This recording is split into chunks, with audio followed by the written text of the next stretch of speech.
Welcome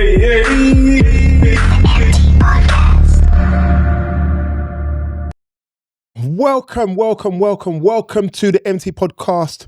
This is a very different podcast this week. Myself, Mr. Wileycat DJ, and across the room we have... Man like Tongo, you done know I'm there for the first time in a minute. Wagwan. And strangely enough, like I said, it's a very different podcast this week. Shouts out to Rain Man, shouts out to Sorelli, Citrus, Buddy, all taking their day off this today because we have got different people taking the seats. So to the right of me we have... My name's Eddie. I'm from Hey Is That Me? And next to him we have... Stavros boss. And next to him we have... Big Wahala from the ESN podcast. Indeed. Welcome. That's his job. He said to introduce yourself. I did introduce myself. Sorry, we're not going to take over your podcast. I'm just telling you. Yes, we are. I didn't know if I was supposed to say more or like, No. We're going to get into that. We are going to get into that. But when Tongo went off, it was like, huh? Oh, I ain't got one like that. Yeah, you got a slogan. No, we're going to get into that. We are going to get into that. But as you're the first one talking, Eddie, tell us about yourself. What are you doing? Why are you here? Okay. Right. Not on the spot or anything like that. Yeah, not on the spot, but on the spot. Straight off. Straight off. Straight off the bat, no longer. So yeah, my name's Eddie. I am one part of a 4-person business, which is Hey Is That Me? I brought you guys some t-shirts today. Shouts out to Hey Is That Me? Thank you very much. So you can represent. And we started this as a family business during lockdown. It was a way for me, if I, during this conversation, say I, at any point, correct me immediately, because otherwise I'll get G-checked when I get home. So my wife and I, the business started slightly organically when we were in lockdown, and we needed to find something for the kids to do, which wasn't going to be on a screen or just nonsense. So instead of them having to do work all the time, we kind of got them into doing art. And my daughter drew some artwork, which she didn't see herself represented as a queen or in any royalty or any kind of aesthetic where Black people are elevated. And so she drew something that represented a queen to her. How old was she at that time? 11. Wow. Okay. So, she created this thing. It was called a queen, and we kind of helped her to develop it into like a stamp. So you have a queen and you have a king. So she created 2 characters, and my wife put it on social media, and it was well received. And then we decided to sort of put it onto t-shirts, and it kind of went viral. So we got the BBC come to our house and did an interview. And then we kind of launched our business from there, and we've been going for 5 years now. Wow. And started to expand the range. Yep, so, indeed. Congratulations. Indeed. Thank you. Let's start with the applause, man. You just wake up. Listen, I'm listening to him. I didn't finish. I'm trying not to hit this mic. It sounds like the women in the family are doing their thing. Boy. Yeah, well, so there's 3. I'm outnumbered. So I've got 2 daughters and a wife. And art was just a way for them to kind of express themselves. And my daughter asked about why are the queens and the kings all none of them are like me, shall I say? None of them are Black. So we kind of encouraged her to design something as she would see as a queen, and these are the things she came up with. Are we allowed to speak organically here at the moment?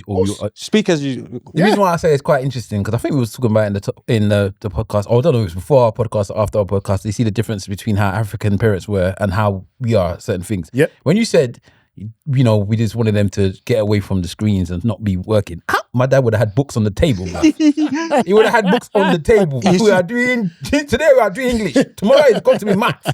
That's my childhood as well. Yeah. But you see, the thing is, as you get older, you resent it. You understand its value, but you resent it. In a way, and then the Nigerian thing is you need to be a lawyer, a doctor, an accountant. Engineer, or you can get out. That's kind of your choices. But you understand that I studied law, my wife studied law, my dad studied law, my father-in-law studied law, my sister studied law, and to date, none of us are lawyers. Everybody has a degree. So our parents kind of like had this, the safety net was get a job, and you needed to be academic to get a job. But at the same time, I had a passion for art. Okay. And my parents kind of discouraged that. And then later in life, I kind of resented them for it. So we had an incident where I was I was excellent at art, and I think at some point, if I can get back to it, I'll be excellent at art again, but I'm out of practice. So I did my art project when I was 15 in Nigeria. So I was away. I did my art project of copied Nigerian artists and things like that. And then after I got my GCSE, the supply teacher left the school and took my art. Wow. Gone. I told my parents, I don't care. so what? I don't care. I still don't care. Concentrate on your book. What of your book? So it's like, but then you understand that if you have that creative sphere, maybe if they'd encouraged that, then that's what I'd be an artist. And in some ways, through the shop now that we have, I am an artist because I design some things with my family. And so that's my way of self-expression. So my thing now is that, yes, the kids need to be educated, but also they need to follow their passion. Because it's not going to be me you say, I didn't do this because of you. And in a slightly side issue, my dad never let me play football.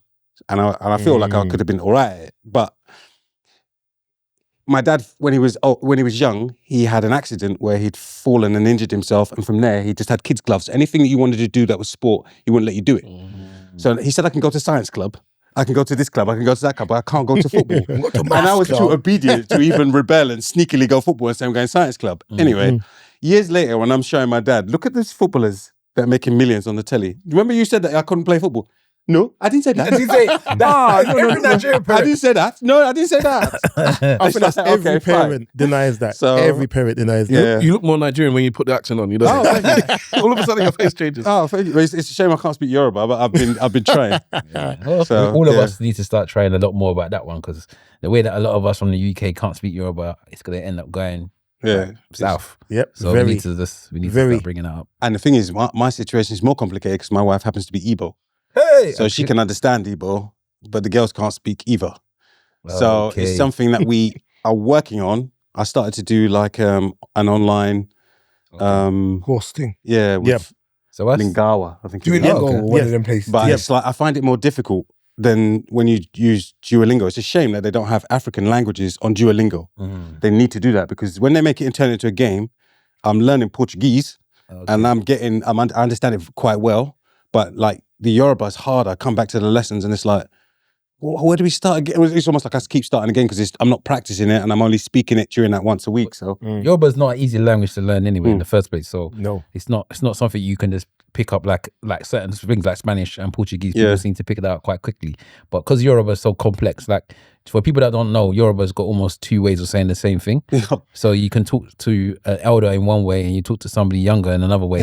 And that's why sometimes when you have a conversation with a Nigerian, they're kind of looking at you to figure out which one how you are, so they can speak to you a certain way. So they can either conk your head or tell you the way they want to speak to you. So it's not easy, and a lot of the words sound exactly the same. If you're somebody that doesn't speak the language, it sounds exactly the same. But the person that speaks the language, they're just looking at you like you're an idiot because you just told them, instead of you saying you want this, you've told them something completely different. 100%. And Nigerians are not easy when they will just laugh at you. They're not very helpful with the language. No, that's the best way to describe it. That's the best way to describe it. But yeah, okay, that's fantastic. It's a very, very beautiful story that is, man. Thank you. Something that came out of I'm gonna chuck the ball straight over to Wahala. To me? Across over there. Give it to Stavros, man. No, you're there, bro. This is no, but you're Mike, so you talking it. I'm Stavros. My brother and I are part of Eloquently Saying Nothing podcast. I believe it's the longest running black podcast in the UK. Congratulations.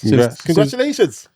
Well, thank you. Is that confirmed or you? I'm saying it. And if anybody wants to prove me wrong, come prove me wrong. 2010 we started. Wow. 15 years, bro. Wow. So yeah, we've been in the game 15 years and still nobody knows us. But don't worry about that. As it stands now, as far as I'm concerned, it's an excuse for me and my boys to get together every week. Because if we wasn't podcasting, I don't know if we'd do that. So that's that, man. I don't know if there's anything else. Yeah, I don't have this big story. So what sort of things do you guys discuss? Everything. Politics, sex, relationships, being African in the UK. Most of us are African, and we have one mixed African Caribbean on the pod. Well, I say Nigerian. All of us are Nigerian, and then we have one half Nigerian, half Jamaican. and Poor sod. just life. Just, I poor man. No, Man said poor sod. Trust me, he did well. He did well in life. he's a Jay-Z R. Kelly, Yeah. Ooh. best of both worlds. He's a Jay-Z R. He Kelly. needs to say that. He needs to be a bit more. You said that he shall not be named. Did it, bro? Did it? I'm not with that. I was joking. I don't care. I'll say R. Kelly as well. Bareface. But yeah. So he's played it down, but it's him that actually thought about doing this podcast, as I said, for 15 years ago. It started off in our bedroom, or so I say his bedroom. My bedroom. Because I'd moved out of the bedroom at that time. My sister had moved out and I had my own bedroom. So it's his bedroom. And him and rest in peace, Web Slinger. Yes. Started Rest together. in peace, Web Slinger. That was his Definitely. code D at the time. Yeah. And I came down from upstairs, man, in my pant. I was like, what's going on there? What are you lot doing what are you lot doing in this room? And they're like, we're doing a podcast. I said, what's that? You can even hear it on the first episode. What's this? Go back What's to a the first podcast? episode. And then that's how I basically joined on the first episode, because I was wondering what these two are doing downstairs. You in the house. nosy boy. Yeah, why not? This nosy boy. Why not? Without me, nothing happens anyway, so it have to be there. So it have to, He's the Bobby Brown of the crew. blatantly, when I'm time to go solo, you see me. But no, that's without all of the shenanigans with Whitney. Yeah, I haven't got the time for all the effort for all of that. So where did you film the first episode? In your room? We don't film. We don't feel we do it's audio. audio. only. Yes, audio okay. only. Audio only. So that even me means doing you- on film right now, Right. I should be doing my Ghostface Killer and putting on my mask, but for you guys, I'll show my face in it. I mean, back when we started, the video podcasts were not really a thing. Right. So we did audio. After 4 years, we were getting no traction, and we had a Facebook group that was really popular. I met my wife through the Facebook group, even. Like, it was really popular. And so we kind of like decided, some people decided they didn't want to do all the podcast and stuff. So we went away and so this is before podcasts were still a thing. Nobody was still then. This is 2014. Nobody was doing podcasts still. Then we went away, and then all of a sudden everybody's doing podcasts. Yeah. The video stuff started. YouTube was now popping. And then these guys were like, we were the first one. Let's go back and do the thing. So after a couple of years, we came back, and then we've been doing it ever since. So it's been. These guys, it was me. You wanted to come back here. I mean, I was happy. I was happy. I wanted to come back, not even necessarily because of everyone doing a podcast, even though I think that our podcast is better than the majority of the podcasts that's out there. I'll just say it straight. Damn out there. straight. But it's because, as I was saying, we stopped raving. We weren't raving. We weren't going out. We weren't doing the things that we used to do that made us all come together. You stopped raving 15 years ago. I told we was raving hard at one point. This man used to see us everywhere. I We used to retired at rave 30. hard, and then at some point, I just couldn't be doing. I'm done, man. I'm done with it. I think maybe I was 10 years, maybe a little bit more. 15 years. Maybe around that time that we 30 years old, I retired. No, I was still raving at 30.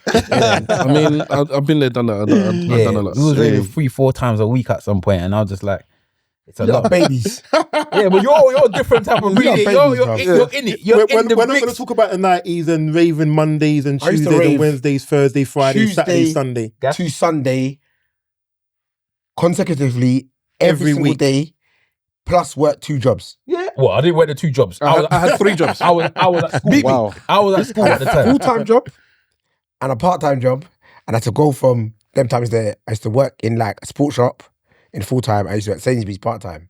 And on Tuesday, you don't know what used to happen. Sainsbury's You know what used to happen on Tuesday evening. So, Tell us. Gas Club. That's club. Gas Club. Gas Club. That's club on a They know, Tuesday. they know. Had a So grand on a Wednesday Wednesday. was what? Thursday was Wednesday Samantha's. Had a Friday. Friday was Samantha's. I don't remember Friday that was pretty Stuffy good one. during the week. Saturday was what's In the it called? weekdays. Bel Air Yeah. or What's the one in West End? We used to go to the one in West End. What's SW1. Nah, the one that goes down the stairs. Cameos. Cameos. Cameos, On a Saturday. cameos. Sunday Yeah, used to be wherever. We raved West At one End. point it was Sunday was AGS. At one point, Rumba. yeah, and it was used to be Humble AGS. At one point it was AGS for a bit because that day started to do the Sundays. It was twice as Then it was nice. Text Me at some point. Yep. Then there was yes, Out sound. Coliseum. Yep. Listen, Blood. that's what I said. I see this man everywhere. Blood. I see this man. Until they kicked us out of West End. I don't remember the literally. days, but Yeah. I was at all of Literally. these places. But I, Yeah. don't remember, To I work. thought they were at a Yeah. week. To My work. brain tells me they're at the Rave. weekend, but They they were weren't. weekdays. Weekdays. Sleep for days. like a millisecond. Work again. See, you lot are a bit older than me. I was going to school in the morning. So I was, this is what I'm saying. This is what I'm saying Nigerian parents are weird. Say I just to rub it in. No, they're I'm older just saying, than but me. this is what I'm saying. Going back to get to the Nigerian parents. Before I was 16, my parents would not let me go out anywhere. I couldn't go even across the road I hear unless I was going to Tesco to go and buy bread to come bring back again in the house. As soon as I turned 16, they just said, oh, you can just do what you want. So I had my older brothers and they was raving hard. So I was raving hard when I was 16. So I was doing all this stuff when I was 16, 17. I look the same way now as I did when I was 16. I look like I had 4 kids and 4 wives at the time I was 16. So they just let me go out anyhow. So I was just raving it up going into college with my eyes just like blatantly red because I hadn't slept all day and I was just doing it back and forth. So by the time that I turned 25, I was like, I've done it. Yeah, okay. To that point, would you encourage, because your children are a lot older than mine, would you encourage them to like do that? Because for me, having that fun when I was young, get it out of my system. Now that I'm settled and married and all that stuff, there are some people I know my age that's still looking to do things like, bro, you should have done this like a long time ago. I'm going to encourage my children, as when I feel they're safe, go out and enjoy yourself. Because travel, man. Yeah, travel,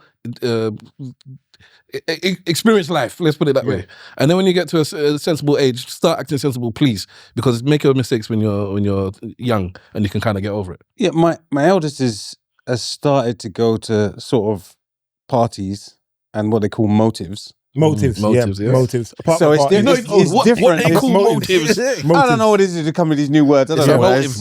But like, it's a little different in that there's still kid gloves because they're not the way we were. They haven't had the movement where they, like, your parents couldn't track you when you were a certain age. You were out and you're gone. Whereas very much now, you tell your parents, oh, I'm going here, I'm going there, and like find my iPhone. I'm like, where's this child? Okay.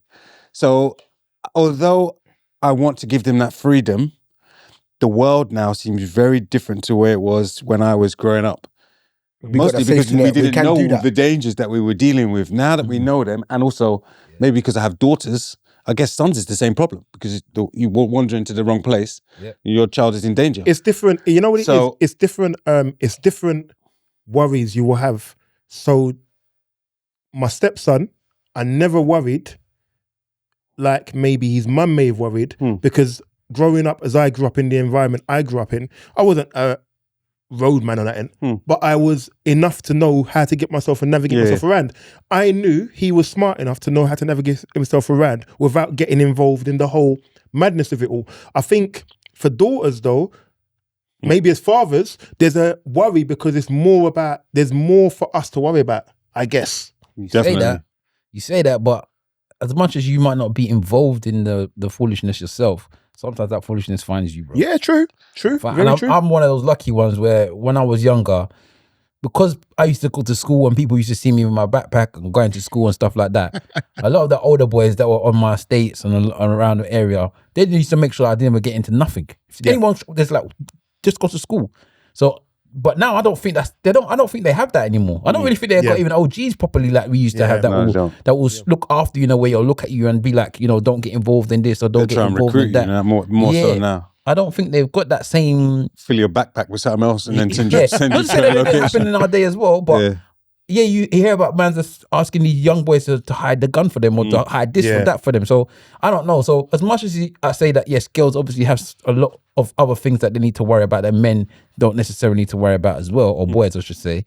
Boys still have a lot of stuff that they need to think about. I feel like it's the dangers are different. For boys, strangely though, the dangers for both of them are men, are male. Yeah. But it's different dangers. But it's different. So for guys, it's the danger of, for the boys, it's the danger of that they might get attacked. They might get, God forbid, accidentally stabbed. They might get in a crossway of a gunshot. They could like be accidentally part of get involved in a robbery that they didn't mean to be involved in and get something happened to them. But and the girls now, their problem is the boys are predators to them. They are hungry. They are grabbalicious. They are disrespectful. They are, they'll talk to them in any type of way. And if they don't comply with what the guy wants, the guy might punch them or slap them. Because the children now don't really have the same respect that we as children had. You do realise our parents were saying the same thing. Fear of adults. That's the one I'm banging on. Yeah, but our generation, we still feared adults. Yeah, we do. Because if you saw your mum, not even your mum, not your aunt, you saw your mum's friend You're right. on the road, you want to get home before she does and told your mum that she saw you out on the road. Yeah. 100%. Have I lied? You're right. The consequences. Now, the consequences. They'll be telling Doris about her backside. But that also why are you in my business? No, but that also comes down to the parents as well. Because again, our parents were as much as sometimes it wasn't the right thing, they will take the other person's side. Whereas now, if you was to go home or as a child and say, "Oh, this person did this to me," the parents running out to go and fight the parent. They're not asking the parent why they did this thing to this child. The first thing they're doing is running to go and back the child when the child might have done a madness and you won't even know. And that person had to now do something to your child because of the madness they were doing. But we're not asking those questions. We're just there backing our child because we're so used to maybe the other side and again the trauma from other things of our parents not doing it for us when they're doing it for our children. And at times I think that also eliminates them fearing adults on the street because, you know, no one's actually doing that village mentality that we kind of had. My parents, my mum's and dad's friends could easily beat me on the street. And I can go around to my parents. No, like, they'll beat me again. Why did they beat you? And I got smacked in school. Don't even ask why they beat me. Don't even stop beating you first. If I even did what they beat me for. My teacher would tell me, I'm going to tell your parents and you're going to get it twice. Because he knows. Man like Mr. Singh, he used to beat me. And then your parents would give your teachers permission to beat you. Yes. Yeah. You can beat him, it's okay. Yeah. No, mum, don't say that. I forgot. You said we're not allowed to swear in it. No, it makes it difficult for the editor to do the editing. Put it that way. It's the P word I'm going to say. Parents Good. are pussies nowadays. No, that's cool. Basically. So carrying on from what Wahala's saying, I'm not a religious person. When the Bible is, the God says, "I am the Lord your God. You should fear me." Yeah, not respect me, fear me. I think parents these days want to be respected by kids, and I tell my missus this all the time. Kids don't respect nothing until they're a certain age. Before that, they have to be scared. They got to be fear the consequences. It's like you don't respect fire until you get, it's going to burn me. I'm scared of it. You respect it later on in life. So as it stands, when you're a child, they need to fear you. So if you can't even fear your own parents, I'm not fearing anybody else on the street. No. Yeah, I would say though, I don't smack my kids. My wife's not down with it, and it doesn't work as effectively as it used to for me. I find like because I've got daughters as well. Yeah, it's you can't bring yourself to smack your daughters. But there's it's simpler. Like the things you do are simple. You just take away things that they care about. So my youngest, first thing is I'm taking your phone. Once I take her phone, it's like what? I wouldn't. My child at that age wouldn't have a phone. His child's 11 though. Yeah. No, mine's 14 and 14 and 17. So when was 14? Child? Yeah. Okay, 14 maybe. Yeah. I thought 11 was in my head for some reason as well. That was the when we started the business. At the time. And she's 17 now. So on that point, wait, pause a second. Go on. So what age the point give a child a phone? Your child a phone. When they start going to school by themselves, but that's not necessarily when they're in secondary school. It might be when they're in I don't know what year it is now when they do it, but I always I'm still baffled by it. 11-year-olds is when they go to year 7, which is secondary school. Year 7. Yeah. Have you both got children? No, I've got no children. But he knows more about school than you. He's closer. I'm older. Yeah, you get me. He's closer. He only just left. So my sister and my brother-in-law didn't give their kids phones until I believe they were 16 or 17. Yeah, they can give it to me late. But That's magic. That's and magic. when I look at them, they're wholesome. I'm very proud of them. They're now both adults. One of them is married. The young one is married. So it worked for them, and they live not far from me. And then what I hear from my nephew as well about the stuff that's going on in the area, because I guess it gets to a certain point as well, because we grew up in Hackney, we grew up in the hood. Again, I was very much like Wiley. I was hood adjacent. I wasn't part of anything, but you see it, innit? I was looking through the window kind of business. But then at a certain age, you start driving, you start hanging out with people that are sensible, for me anyways, I don't know about everybody else. And then you age out of the nonsense. So you don't even see it anymore. You just see stuff on the news like, oh, that's a shame, or blah, blah, blah, blah, blah. Like, whereas I used to know stuff was going on before. So now where I live, somewhere, not in Hackney anymore, but my nephew lives close to me, and I'm thinking, nothing goes around here. Uncle, don't you know? I was like, no. And he's telling me that, you can't cross these boundaries, my school can't do this and that. I didn't know anything anymore because I'm not part of that life anymore. Yeah. So basically, I'm a strict parent and I'm very cautious. So when I said that I want to let my children be free, I said when I feel safe. I don't know when that's going to be. I don't know. So it's not happened yet. This is like my kids are 9 and 3. Right. Oh, no wonder. So- Okay, cool. So It's I got got time. time. I got time, and I'm just trying to get to the point where hopefully I'm brave enough to let them out, because I understand that holding things too close is going to lead to a backlash at Yeah. some point in the future. And rebellion. I would say that the longer you can reasonably withhold a phone, the better, because Okay. the phone doesn't have. Before they get a phone, they find interest elsewhere, and when they get a phone, they start to get into a mentality that's slightly different. I have to pause there, innit? Because you guys are automatically thinking of smartphones. Oh, good point. Yeah. Mhm. You lot are automatically straightly migrating to smartphones. The purpose of the phone that you want your child to have it is so that you can communicate with them Right. when they're outside. Yeah. That's what I meant. I didn't mean a function Yeah. phone. A function phone. If she goes and stays over at somebody's house, I've got a second function phone that I give her with my number, and it's there if I want to call her. Right. So Eh? Yeah, Oh, I didn't know that. yeah, because it's in the house. It sits there, it does nothing. I've got a second number, and if she And goes it's not a smartphone. somewhere, it's not a smart. No. No, so so you can have what they call shutter phones. They call them shutter phones, isn't it? Yeah. Yeah. Give them a shutter phone. They can phone you. They can text you. Vice versa. You're good to go. Tongo, the problem with that now, see, this is where our generations. I know you're gonna The say minute they bring out that phone, they're getting bullied. Yeah. Straight away. What's that, bruv? What's that? We can't be. Who gave you that? But remember, but remember, Then get bullied. Innit? children Facts. associate that phone with shotting. So, in one hand, they'll get bullied because it's not a smartphone, but in the other hand, they may think, "Raw, Nah. they're what they class as someone of some sort of prowess because there must be a shutter because they got a shutter phone." And then the depends. elders will look at them and pray on Yeah. them. Yeah. it's Or the police will It's look a at them crazy thing. and be But why you got the go- phone as well. We forget the police. That's the other thing that everyone needs to pay attention to as well. Because But I was just saying, Mhm. as you said, it's more about safety. So if it's for safety, and you do it anyway, so that's what I was getting at. You can give them a shutter phone and for let the them have that moment, for the safety purpose. and of they can it. play Snake. That's about it. That's about it. one thing I will say though, is you need to be, again, as much as we're all adults here, we was all children at one point, and they will find a way. So the same nephews that and nieces you were talking about with no phone, they were telling me that they were using the iPads at school or whatever to do whatever, Snapchat or whatever thing they wanted to do during the day anyway. So they still find a way. That's part it's of just that you didn't help them. Part of they growing up. Ultimately, Part of the what you growing up. can't legislate You against can't. everything. You do the best you can, and then whatever they try to do, we were They're the gonna same. do. Our parents told us don't go here, And we still and then when went you there. knew you could maybe sneak out and get in with no was asleep, you might still try it. Exactly that. I'll talk from my own For the record, perspective. I but never sneaked out.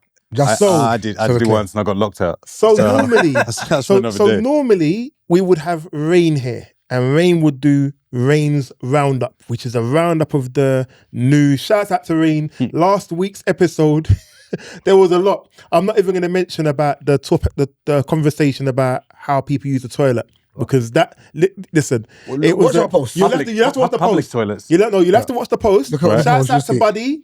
All I'm gonna say is I stand. Anyway, on that point, what I'm gonna do is go into Wiley's wheel ups.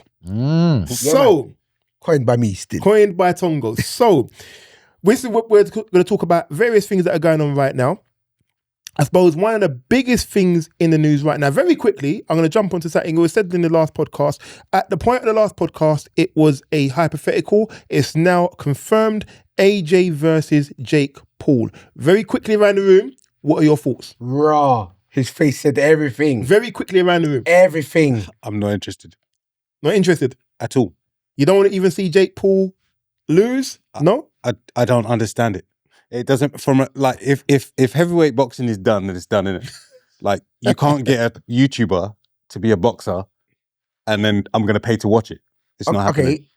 Just to be the Go on. buddies for today. I'm even in the space. You're in the buddy seat, innit? You're in the buddy seat? So, why can't a person change their career? No, they can. I'm just not interested in if Jake Paul, what is it? Jake Paul. Fought Tyson, a 60-year-old man. This is not boxing. It's like we're turning boxing into a circus. Yeah. But So apparently he's yeah. progressed from that that's fine. and become more serious and professional with his boxing. And he's apparently fought a few actual boxers between these bigger people that he's talking about, like AJ or whatever. I'm But glad, you're not no, interested. I'm glad to hear it. But you're not interested. What I'll do is I haven't followed the story, but apparently this once has it's happened. aired live and then they show it in a rerun, and then they show it, I don't know, 2 years or 3 years after, and I'm bored, I'll watch it. But as a spectacle for boxing, Jake Paul is not someone I respect or know as a boxer. And if he's in the heavyweight category and he wins that category, there's nothing to watch there. If he loses, it's a joke anyway. Yeah. And if he wins, this is not what I consider to be entertainment. Steph? So Lennox Lewis and, Evander Holyfield, and then you go to Jake Paul and AJ. And AJ. That's just money. I'm not a boxing fan, so Right. I don't care. So another one who doesn't care? Wahala? I'm a bit annoyed. Why are you annoyed? I'll tell you why I'm annoyed. Now, on the same night, there's going to be a card where Lawrence Okoli and David Adelaide Yes. are going to be boxing in Nigeria Yes. on the same night. Yes. Now, Yes. this was a massive opportunity for AJ to go and represent Nigeria there as well. I don't know if it's the same promotions. I'm not too sure who's doing it. But for me, it should have been Dubois, AJ in Nigeria, Lagos. That would have been massive, bro. Definitely. That's the fight that he should have been doing on the 19th of December. Paul. Yeah. Jake Paul is just But, it's a money thing. Basically, he was meant to fight what's his name, innit? Tank Davis. But And then- allegedly, and I believe this is an alleged figure, it's going to be a £70 million fight for AJ. If it's 70 million, are you really going to turn that down? I'm not saying that he should turn it down. I'm not saying that he shouldn't take the money that's there. But that Nigeria thing is his legacy. Yeah. If he did that fight in Nigeria, the way that he's always in Nigeria, the way that they follow him in the street, like Ali, who used to get followed when he was in Zimbabwe or wherever they were. Yeah. Was it Zimbabwe? Zaire. Sorry. And he Congo now. Congo. But we're going to come to Congo in a And you minute. Still. see, I'm a bit of what they call a conspiracy theorist.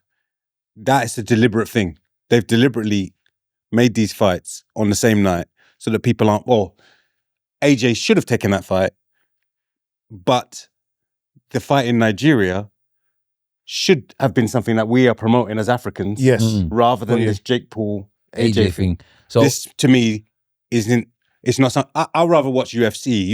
The only problem with UFC right now is you have to stay up till 6 o'clock in the morning to watch the main fights. what you're gonna have to do But with UFC That this is a sport I do not give one Oh, mate. UFC is amazing. milli anything No, about. no. It's amazing. But it's just that it just Yeah. destroys your weekend. Nah, Because the it's- fight starts on Saturday after evening and lasts until Yeah, Sunday morning, I and then do the not rest of your care. day is finished. So I've stopped watching. I barely even care when But you show them the boxing- 30-second clips of the knockout. I barely care. I don't care. It's a bit. It is a sport that you have to Have an to get interest into in. it. Yeah. Yeah. I'm half. I only started getting into it when I saw Nigerians. I said, I said, well, let me go watch this more. What, the Nigerian Nightmare? Or Yeah. Well, you get right. Kamaru Usman. Yeah, Adesanya. Adesanya. No, and Kamaru Usman. Kamaru Yeah, Usman was the yeah. guy. He was the one I was like, yeah, that's the guy. But Wake me up No when we need. finish this conversation. You've got no but yeah, but the football. I mean, sorry, the boxing. Going back to the boxing.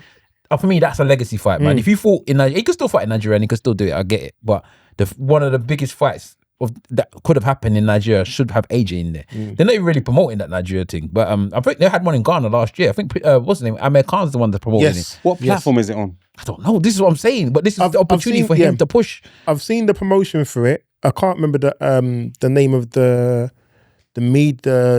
guy that's on the media who was out in Nigeria promoting the fight. They had all the fighters out there. Right. All the Nigerian fighters out there. I was surprised that AJ wasn't there, to be honest with you. No, but it's got to be deliberate. You British. Like, because if you start to build, you see, the UAE have taken Yes. boxing. Yeah. So now, if you now start to promote in Nigeria, that takes away from what they've put their money into, and they're the ones paying the big money. Exactly. But if you had that fight in Nigeria, it harps back to the Ali. Who did Ali fight? Ali Foreman Foreman. in Congo. And Zaire. Rumble in what the do they Jungle. call the Rumble in the Rumble in Jungle? the Jungle. And then when you start to connect the dots, and people start to think, "Oh, the Rumble in the Jungle," and you're connecting people with Africa, and that's not what the West kind of wants. No. So that's my conspiracy theory as well. I my agree in argue. certain capacity of what you're Yeah. saying with that, especially as I said, with the Saudi stuff. Because he's put money. I'm sure AJ's linked up with course they have. the Saudi guys, and that's who he's promotions with. But for me, it was just an opportunity, man. So yeah, go beat up Jake Paul if you want to. If you lose, then obviously we're gonna cuss you down because you can't lose. But again, I don't want to see a fight where you're holding the man up because you're not allowed to knock him out or any foolishness like that. So, but they say it's meant to be a professional fight. This Well, one, so I well, don't it's know. 10 rounds and he can't weigh more than 245 pounds, which I believe is the weight as an AJ, which I believe is the weight he was when he had, I don't know if don't think it was the Dubois fight. It was one of the recent fights he's had. He was 245 pounds, but he's been heavier in his last two fights. So Wait, we'll see. but AJ knocked out Dubois. Like, No, he didn't. No, No, he got knocked out by That's what I'm Dubois. saying. That's the last that was fight. it? That's the last fight he had. For me, Yeah. you should be Okay. going to go and fight Dubois again. That's who you should be fighting. To be fair- you shouldn't really be. Then why are we talking about AJ and not Dubois? Because what AJ does isn't really. It's like he's not the. It's the He's He's not there. the guy It is. anymore. Well, is no, he? Yeah, Dubois but not the guy it's anymore. the- You got knocked out straight after. Who didn't did you? Dubois get knocked out by? Usyk knocked him down again, didn't he? Yeah, So Usyk beat him. Usyk fighting. Usyk's isn't fight- chilling in the he's gonna- bottom. No, he's gonna fight. He's a bad man, that's Daniel it. Woodley. innit? AJ is bigger than Dubois. So Yes. AJ is the man AJ in is that in this regards. country, and you could say Right. for a large part of the world, AJ is the face of heavyweight boxing, even though he's not the champion. Then he needs to fight Usyk. Yeah, but Well, he's done that already. Done Got beat already. up a couple times Got as well. beat. doesn't he? So- that's why He's there's supposed washed, to be a man. rematch, is there not? no, he's had the He's had rematch. He lost the rematch. rematch. They got beaten both twice. fights. Got beaten. Oh, of course Yeah. he did. AJ is not good enough, but he's the AJ face. dead. Yes. And then also he's going to want to make money, so Yeah. it's a no for him. It's a no-brainer, but for me, it's not entertainment, so I won't watch it. So I won't pay to watch it. If someone shows it to me for free, then maybe It's on Netflix. it's on Netflix. Yeah, it'll be on Netflix. I still probably won't watch it. So linking on to sport, I don't know if you've all been catching up with what's been happening with the whole Jude Bellingham situation this week and the media outcry. So there is a particular reporter, I believe his name is Craig Hope. I may get his surname wrong, but I really believe his name is Craig Hope for the Daily Mail. He's been really going at Jude Bellingham. Ian Wright came out and made a Twitter post about it, but he didn't necessarily label it as racism. He just said that, you know, if you keep on targeting these players, then it's going to be a problem. And targeting Jude Bellingham because he's successful, they can't get at him because he's at Madrid, so on and so forth. A couple of days after, it might even have been the next day, I think, it was on TalkSport, and I think Simon Jordan and some other commentators were talking. Simon Jordan, Jim White, I'm not sure if there was a third person were talking, and they were basically saying it's not about racism. A lot of callers called in, said it was about racism. They said it wasn't about racism. Ian Wright has gone on to the overlap and has doubled down. And one of the things he said is when white players show passion, it's praised. When black players do it, it's attitude. And he's referenced things like how Raheem Sterling was treated and other players have been treated. Well, to be honest, Gary Neville actually was the one that Indeed. talked about racism. But what do you Ian Wright used the N-word. this is what I'm saying. Do you think there is any gravitas in what Ian Wright is saying? And why does this keep on coming up? Can I start on this one? Go on. Can I start with just saying something adjacent to this Yeah. topic? Ian Wright is probably one of the most important black sports people in this country. And I still don't think that he gets the respect for what he's done for black people in football as much as he should have. Because the way that he's talking about all these other footballers that he's talking about now, he spoke about Raheem Sterling, he spoke about Bellingham, he spoke about Pogba, he spoke about a couple of others. That was him. I thought I could see Ian Wright endorse the market. That's how Ian Wright was like one of the man them to He me is like that though. when I saw him. No, but I'm saying football, I thought he had a gold tooth. He was bogling when he was celebrating. He was like, you could see him in the rave tomorrow after he does play kick football that same day. He was important for black representation. So he, out of everyone, he's the one that's going to understand and know this type of situation. And I think when he was talking on the overlap, you could almost sense that this is something that was properly, in his heart. And he said he sent a message to Jude to say, it's coming, just watch out. And Jude was like, what are you talking about? He goes, don't worry, it's coming. And look at it, it came in the end anyway. For me, I think it's important for people to understand that black players do get treated differently for the same thing that white players get treated for. Like, they brought up Grealish. Grealish does what he wants, bro. No one says nothing to Grealish. Grealish gets drunk on the weekend. He goes play football the next week. No one's saying it. He's just a lad, innit? Could I ask you something? There's a thing I wasn't quite clear on. One of you said. Did you say Ian Wright used the N-word? Yeah, on the overlap. On the overlap there, whilst What's this, the overlap? overlap is a podcast. Well, overlap is a Sky Sports channel on YouTube. But He used the N-word. actual podcast is He called explained it. It's in There's context. context. Stick to to what It's in you context. Did he Yeah. just come out of it? I'll or he tell just you, I'll sit- tell Oh, you. sorry. Yeah, I'll tell you. no, 'cause this is a bit weird. on the Carry podcast called Stick to Football with Right. Gary Neville. Who else is on the Normally, team it there? had Wayne Rooney. Wayne Rooney was there and Roy Keane. Roy Keane, yeah. And the one that you hate, the Liverpool man, Jamie Jamie Carragher. Carragher. Jamie Carragher was Yeah, on I had to there. So have they to brought up spice it. they brought up the discussion. Carry's a nice piece of work. But anyway, Karen. He is. And as he was Sound going sharp, into his spiel defending Bellingham, he said that when you puff out your chest as a black player, and it's like who next and etc., they don't like the uppity N-word. Okay, fine. Yeah. That's contextualized it for Yeah. you. I'm Yeah, happy he didn't I'm just cool randomly with just that. say, No, no, "Ah, no. If he just, but I'm like, wait, what? beeped it, boy." I was Yeah. like, "Ooh." I said, "They didn't beep any swearing. I beeped that." I was like, Yeah, because they don't. I watched Did they it, I beat watched that it. out or they left it They play? beat that. That bit they beat. They don't beep out any other swearing, but no, that one that's they fine. beeped out. That contextualizes it for me. I thought he like used the N-word. I'm Nah, like, he what? used it in Ian Wright. context. One of the things I found was interesting that he did reference though, and I don't know if it was him or if it was Darren Bent, because Darren Bent spoke about it also on TalkSport, and they talked about when Phil Foden bought a house for his mum as a young player, and how it was reported versus, I can't remember, it was, I Another think it was a City boy. Gary Nigerian Neville guy. that mentioned that. It was Raheem Sterling. No, it wasn't No, Raheem. no, It wasn't Raheem Raheem Sterling. Sterling. Oh. It wasn't He's Raheem talking Sterling. about somebody It different. was It's a another City boy. Nigerian, I think he's Nigerian heritage, but he was they were at the time, okay. both of them were under 21 players, yeah. hadn't broken through. And the story for Phil Foden was, he's done great, looking after his mum. And the other story about this player was bought a flashy house, Bling, flashing bling. his money. Yeah, it's an And unsigned Raheem player Sterling- has bought money, bought Yes. house with so and so £1,000 house, blah blah blah blah blah. And they made it sound like he was being flashed. And Raheem Sterling, I remember he posted up on his Twitter about the two stories, Oh, and put them Raheem side by Sterling side. Yes, was- Oh, I he remember. posted it. Yeah. And yeah. the thing is, it doesn't look like my issue that I had with the whole thing of how it was on TalkSport was you can't have a conversation about race without people of race. Yeah. You can't have a conversation about Of course he black can. people or racism without having black people there to contextualize what the issues may be. So That's ridiculous. Simon Jordan was coming out with a lot of talk about how it was not about racism. Shots fired. That's But ridiculous. no, Finish saying what you're saying. it was interesting though, because I always find it interesting. I can't speak on women's issues without a woman being in the room. But you can though. It's just that I can. It just means that what you're saying might be But it may nonsensical. not, but it may not have the legs to carry the weight of whatever I'm saying, because unless a woman is there to either agree with what I'm saying or not agree, I can't speak for women, and I can't say to a woman that's not sexism. Someone who is white or someone who is a different race cannot say to a person of race something they're going through is not racism, because they're the one experiencing it. Why, No, why that's not? Why not not? Because you have to have a lived experience. No, you don't. Technically you can, but Oh, you someone can You do. say that something is racist when it's not.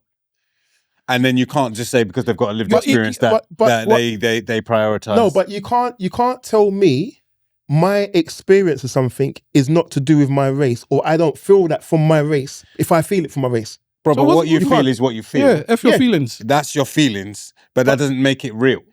Yeah. Feelings not facts, Right. but only certain people can have certain feelings. A white person What? or a man. Okay, let me make it more simple. A man can never go through the feelings of childbirth. All right. We can talk about the pain. If a woman says, "Oh, you know what, the pain's level 10," we can't equate it and say no. Actually, it's a level 5. Okay. Because we've never experienced it. You have to have that sort of comparator to know what it is, to have the levels to say what it is you're going through and what you're not going through. But on the flip side, a woman cannot contextualize having a ball hit her Absolutely. groin. No, Oh, I so agree we with you. can't. I When you get totally kicked agree with you. So But I that's, guess- what I was thinking. Yeah. that's what I'm saying. Wiley. Somebody who hasn't gone through something cannot say something is not affecting somebody. You can't say someone is affected by something if they haven't gone through it. Okay, go on. I can understand what you're saying. Yeah, I can understand. I can understand Go what on, you're wait, saying. hold on. Sorry. I can understand what you're saying in context of the football thing. So Yeah. I get it. But you're now branching out and making it general, and that's why I don't agree with you. With the football thing where they're saying, oh, this rubbish, it can't be racist. Yes, I can understand why somebody would say, like yourself would say, well, if there was a black player in there, he would probably tell you that's racist. Or you're not picking up the racism because you never see it. And as much as Stavros, yes, I agree. Yes, other races can talk about what's racist and what's not. I get that.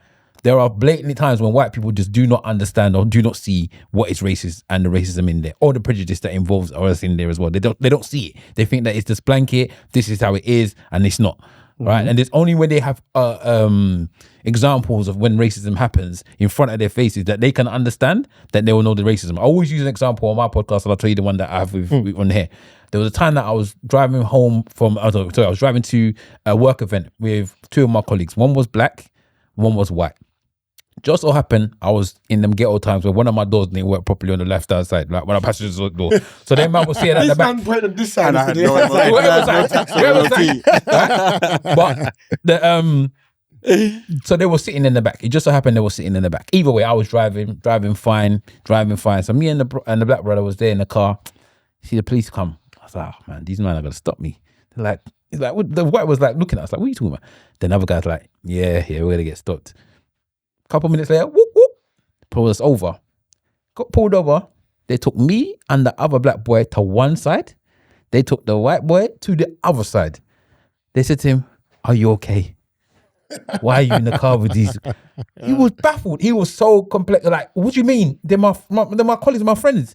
And we're just there doing the normal, going through the motions as we always do with the police. This is my car. This is my license. This is. It's only then that he kind of realized that this type of thing happens. He's like, does this happen to you often? I said, yeah. Like, he didn't understand it. He doesn't understand the same way that those footballers or the managers or the people that are owners of the club, they have none of these experience. So I understand what you're saying about learning experiences happening, but to just blanket and say that they can't do that something is racist, for me, I can't say that. Okay, so what I was going to say is, as a person that does the job that you do, yeah, and the extracurricular part of the job activities that I do, you know that a person of non-colour can report a racist situation, and be offended by a racist situation. But they don't have to, so that proves that they don't have to experience it to know about it. That's literally proof. My issue isn't about reporting. My issue is about discrediting something. When you want to discredit what someone's experience is. So if I go back to the situation of what was being said by Simon Jordan and others, that this wasn't racism, it's not to do with race, it's about, they use the example of Paul Gascoigne's gone through it, David Beckham's gone through it. The levels and the things they went through is very different to what Marcus Rashford went through. It's very different to what Raheem Sterling went through. It's a different type of an attack. Yeah, they're all being attacked, but the way they're being attacked is very different. So look at when all the black players assisted and scored to get England through to whatever part of the Euros it was, I think it was. We saw that again this week. And did they show Harry Kane? What they showed was, I think it was Grealish's pass, or he had a great assist. We saw that again also this week with Eze's pass, Eze's goal. And it was like, Grealish's assist or... Listen, don't even let us start with when they missed through. Let's not even start about when they missed the penalties. When they missed the penalties, oh my God. Okay. It was detriment. Question. I deliberately didn't look up the situation with Jude Bellingham, just because I wanted to play devil's advocate. And I haven't seen it, so I don't know. But I'd ask, is what Jude Bellingham experienced in this moment any different to something that Ronaldo would have experienced in his career? Cristiano Ronaldo, given that he's has the tendency to be petulant. No. I understand the situation was petulance. He was taken off the pitch, and then he threw a strop. Is that not correct? Or I don't know. Was accused. He went on. He got subbed off. He wasn't happy to get subbed off, right? Which is fine. He was accused then of not celebrating with the team, which was an actual lie. When the team scored, he celebrated with the team. All manner of things about his attitude, and the key word here is always about his attitude. Attitude is never leveled at a Ronaldo or a Messi or anyone.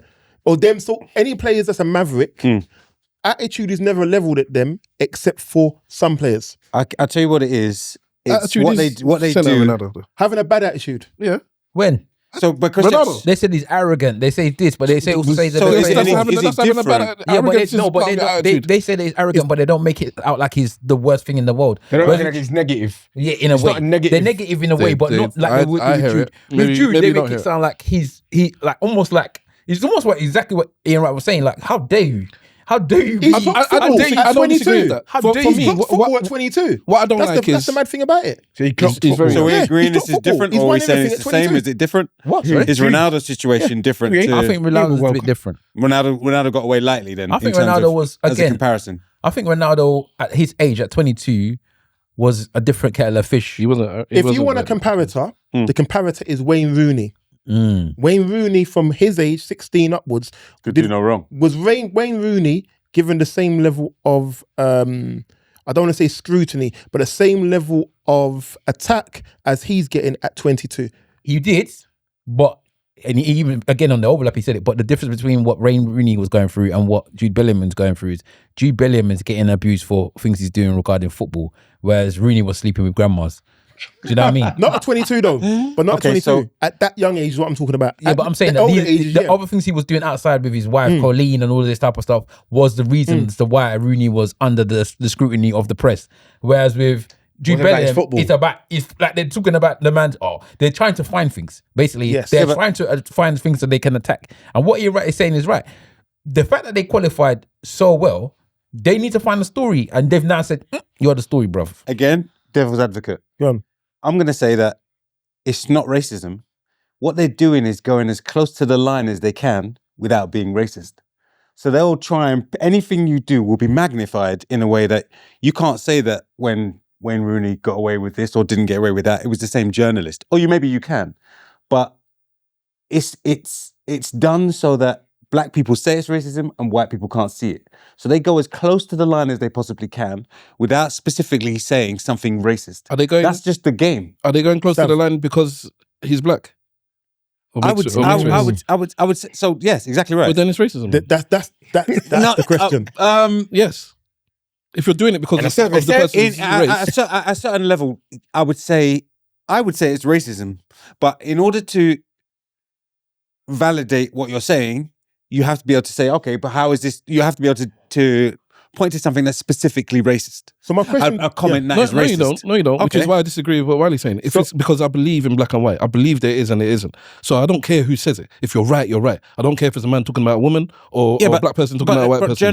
journalists exaggerate all the time. No, It's just a question of their preference. this is what Whatever com- the narrative that they're trying to push is the narrative they're trying to push. So that you could call it exaggerating, but you couldn't necessarily say it's racism. I'm going by what your situation. Oh, go on. Which is why I asked you a question Go to on, ask me the clarify. question again, 'cause now You I'm said confused. They it's got not. different answers. As a devil's advocate, Yeah. I'm pushing it to the Yeah, go person on, who's go on, go pushing the journalist is pushing it to the boundary Go on. just to where it can be deemed as not racist. Yeah. And I said, but they're doing it because the person's black. You said yes, then it's racism.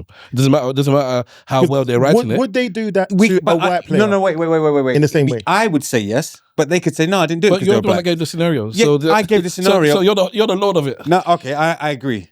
But what I'm trying to say is that I can't say the journalist's motivation definitively. And so that's the line that they're pushing. Yes, they may very well be racist, but they push to a line where you can't tell their motivation. That's fair They enough. will then tell Okay. you, my motivation wasn't that. No, It's I just think race-based. Jude Bellingham is arrogant. Nah, it's And they race-based. can so that's the line that we're hovering around. So unless something is clear cut racism, if there's 50% of people who say, "Oh no, but he just made a comment, that's his opinion," and 50% of people say it's racism, it's not a thing that you're ever going to win. And you're getting all the clicks as well because whereas back in the day you had to go out and get a newspaper. Now it's click. They're making money off the advertising there, so they're happy to talk. Yeah, it's race Argue. based. It's race But based. this is why, you know, I noticed this during lockdown, X or Twitter changed. So whereas you could have a debate and an argument with people who had an opposite opinion to you, now if you comment on something, they only show you the opinions that validate your opinion. So you now think everybody in the world agrees with you, when actually there's a whole group of people that disagree. I think that's- And you But the could thought have a that says- meaningful conversation, but now it's separated you into different silos. Yeah. So you're not having these conversations where you can actually unpick the points of views of different people and come to a rational argument. This is the internet. Tongo and then Wahala. It's about your filters because I know you're talking about the Twitter thing. Yeah. Normally, most of these social media now, the conversations are set to most relevant in Right. regards to the comments. But if you actually select it and go to all comments, it will give you everything. And that's what happens. So I think from what you're saying, when you make a comment, or maybe a comment that you may have liked or something, so it says, all right, that's your local algorithm. Okay. So the Boom. algorithm just puts you in, right, with your Boom. friends. And I like these comments, so they're relevant to me. So I think it's that. But in regards to the, like, we know that journalism, government, quote unquote, are institutionally racist anyway. So they're going to, as you call it, take it to the line with the point of saying, we can always say, we can have, what's it called? Something deniability. What's that word? We Plausible call it plausible deniability. deniability. We didn't actually say this. Yeah. So you can't tell us that. You can't sue us or you can't, because we didn't say this exactly. But you know the tone. you know the language, you know the words, you know the buzzwords, and that's what they do. Wahala. Final point. Yeah, so just going back to the original thing anyway. So as I said, it's for me, it's just race bait. And as Stavros was saying, it's all for clicks. So that's what they know they're doing. They know how to race bait. They know how to get both sides of the coin, which is going to be the people that are hate black people, that's going to join them. And the black people that obviously are going to be offended, is going to join them. And then even the people that are not even have any ball in the court are still going to join in because they're going to be seeing this hoopla of what's going on. The thing with Jude Bellingham is that, and again, Ian Wright was I think he was so accurate with this. Because he doesn't play in England, they can't get him normally. So now that he's here, they're like, yeah, we're going to get you now. Yeah, you don't really think of it like that, but yeah. Rashford, he said Rashford's gone to Spain now. What can they say about Rashford? Rashford's quiet now. They have nothing to say about Rashford anymore. That's why they'll get him any opportunity they can. Yeah, because the minute he comes back to England now, they're gonna be on his case. The fact that he's not here, and it seems like when they go over to Spain, they may get a couple of racist comments in the crowd or whatever, but apparently the press leave them guys alone all the time. So because they're not the stars there. No, I think even if they were the stars, I think the press want their teams to win. Vinicius Junior will say, I have a completely different opinion on that. I don't know about the press. Vinicius Junior, Real Madrid. He's been vilified all the time. What was it, the press or was it with the fans? It's more the fans. Sorry. Because what I'm saying, the press is different. What they talk about with the press in Spain is like they're trying to make their team win, so they don't go too far on their players. Right. If that makes sense. Gary Lineker said that his time in Spain and his time in England completely different with the press. He said basically what you're saying. He's like the press in Spain, they're more focused on the football side of things. It's like it's not so salacious. It's the tabloid effect of who you're sleeping with, falling out of the pub and stuff like that. It's like they're not as focused on that. They care about the football. If you're playing well at football, all good. If you're playing poorly at football, they'll gun you. But at least it's about the game. I don't have to worry about the house I'm living in and how much I'm drinking or whatever, as long as I provide on the pitch. So that's what Gary Lineker said of his time there and here. I think in comparison, that speaks to a wider objective of the press, which is to keep us distracted with nonsense. So there's a lot of things, and this is not a conversation about football specifically, but there are a lot of things going on with the world and with society and with politics that nobody's paying attention to because they give you this salacious gossip 24/7. So if we talk about like maybe energy prices or digital ID, and people are sort of talking about migrants on a boat, you're always looking in the wrong direction for what is news, when there are bigger things at play. Yeah, in Spain, maybe they've got people are more nuanced and understand that. That don't make money though. Yeah, but in Spain, it doesn't make money either because people not interested in it. In here, people, I think we've got to a point now where people feel almost helpless. So they need that distraction just to take their minds off some of the things they have no control over. And one of the things that they're taking the distraction away from is, have you all been clocking that they've been having the COVID inquiry is coming to an end? That one is a nonsense anyways. I noticed that there was two different things on the maybe we come to... No, go on. There are two different things that I saw about the COVID inquiry. I watched Question Time, and I don't watch it often because it seems like they're just bringing people that either don't ask the right questions or have an opinion that doesn't speak to what I feel. Mm-hmm. So on Question Time, the focus was kind of on what we should have done and lockdown and this and that. And what they printed in the Times was that some of the side effects of the vaccines were very extreme, but nobody's speaking about it publicly. So they let the information out where they called a lot of people conspiracy theorists and this and that. And now that that's part of the inquiry, they let that out in the written press, which many people don't read. But in the visual press, they show you a completely different perspective. We should have done this, we should have done that. Boris should have done this or that or this or that and the other. It's kind of like you're always being distracted. If you are not paying attention to what's going on holistically or looking for yourself, you're always going to be in a position where you're looking the wrong way. Mm-hmm. That's my opinion. It's mad because I think they said if the lockdown had happened a month earlier or something like that, something like a month, maybe or 2 months earlier, I'm sure I'm going to get the figure wrong, but it was around about 26,000 people. 23, I think. That's it. That figure would have still been here. And for those of us who all lost people, and remember, it wasn't It wasn't just COVID. It that wasn't people, necessarily lockdown. It was a circuit breaker as well. Yeah, but it wasn't necessarily just from COVID people passed away. A lot of people were determined to have had COVID whenever. And by the time they were meant to get the right treatments, it was too late for them. So you got to look at all the associated things around it. But it's scary business. Ridiculous. Scary business. They would class you as dying from COVID if you had COVID anytime between the time you passed and you was alive. So if you had got a test positive for COVID, but then you died of cancer, because you also had cancer, they're saying you died of COVID. Or if you got run over. It's you died of COVID. utterly ridiculous. But it's not ridiculous when you're getting paid for it. Yes. And there's a reason why they'll do these things, because they'll get paid a certain amount of money because the person has died from COVID, rather than getting paid a certain amount of money if you died from cancer. Allegedly. And also the insurance companies potentially wouldn't have to pay out because they're COVID related rather than they're other related. And There's a whole- you're talking, sorry, just because you are talking about stuff. Yes, I agree. Talking about people potentially dying at the 23,000, and I think you mentioned about the jab and the side effects. My friend, I'm Nigerian. Come and tell me about the contracts that you people was taking out that was billions and billions of pounds that you was taking that you didn't fulfill. The PPE contracts. That is what we need to be talking about. How the politicians have been collecting money for those PPE and didn't fulfill the contract that they said they were going to fulfill. Who was the health minister at that time? Oh God, Hancock. Hancock gave his pub landlord £5 million contract to deliver PPE. This is what I'm saying. He gave it to his brethren. This is a proper Niger thing. So, So you go to the pub and the landlord there, who has no business in any kind of healthcare, is given a contract of £5 million to provide PPE. But the scariest thing about all of this, though, and even I'm not even going to get into the whole thing about how the vulnerable communities were hit in terms of ethnic minorities, poorest people. We were definitely hit quite a lot. But my issue is, there's no one seems to be held accountable for any of this.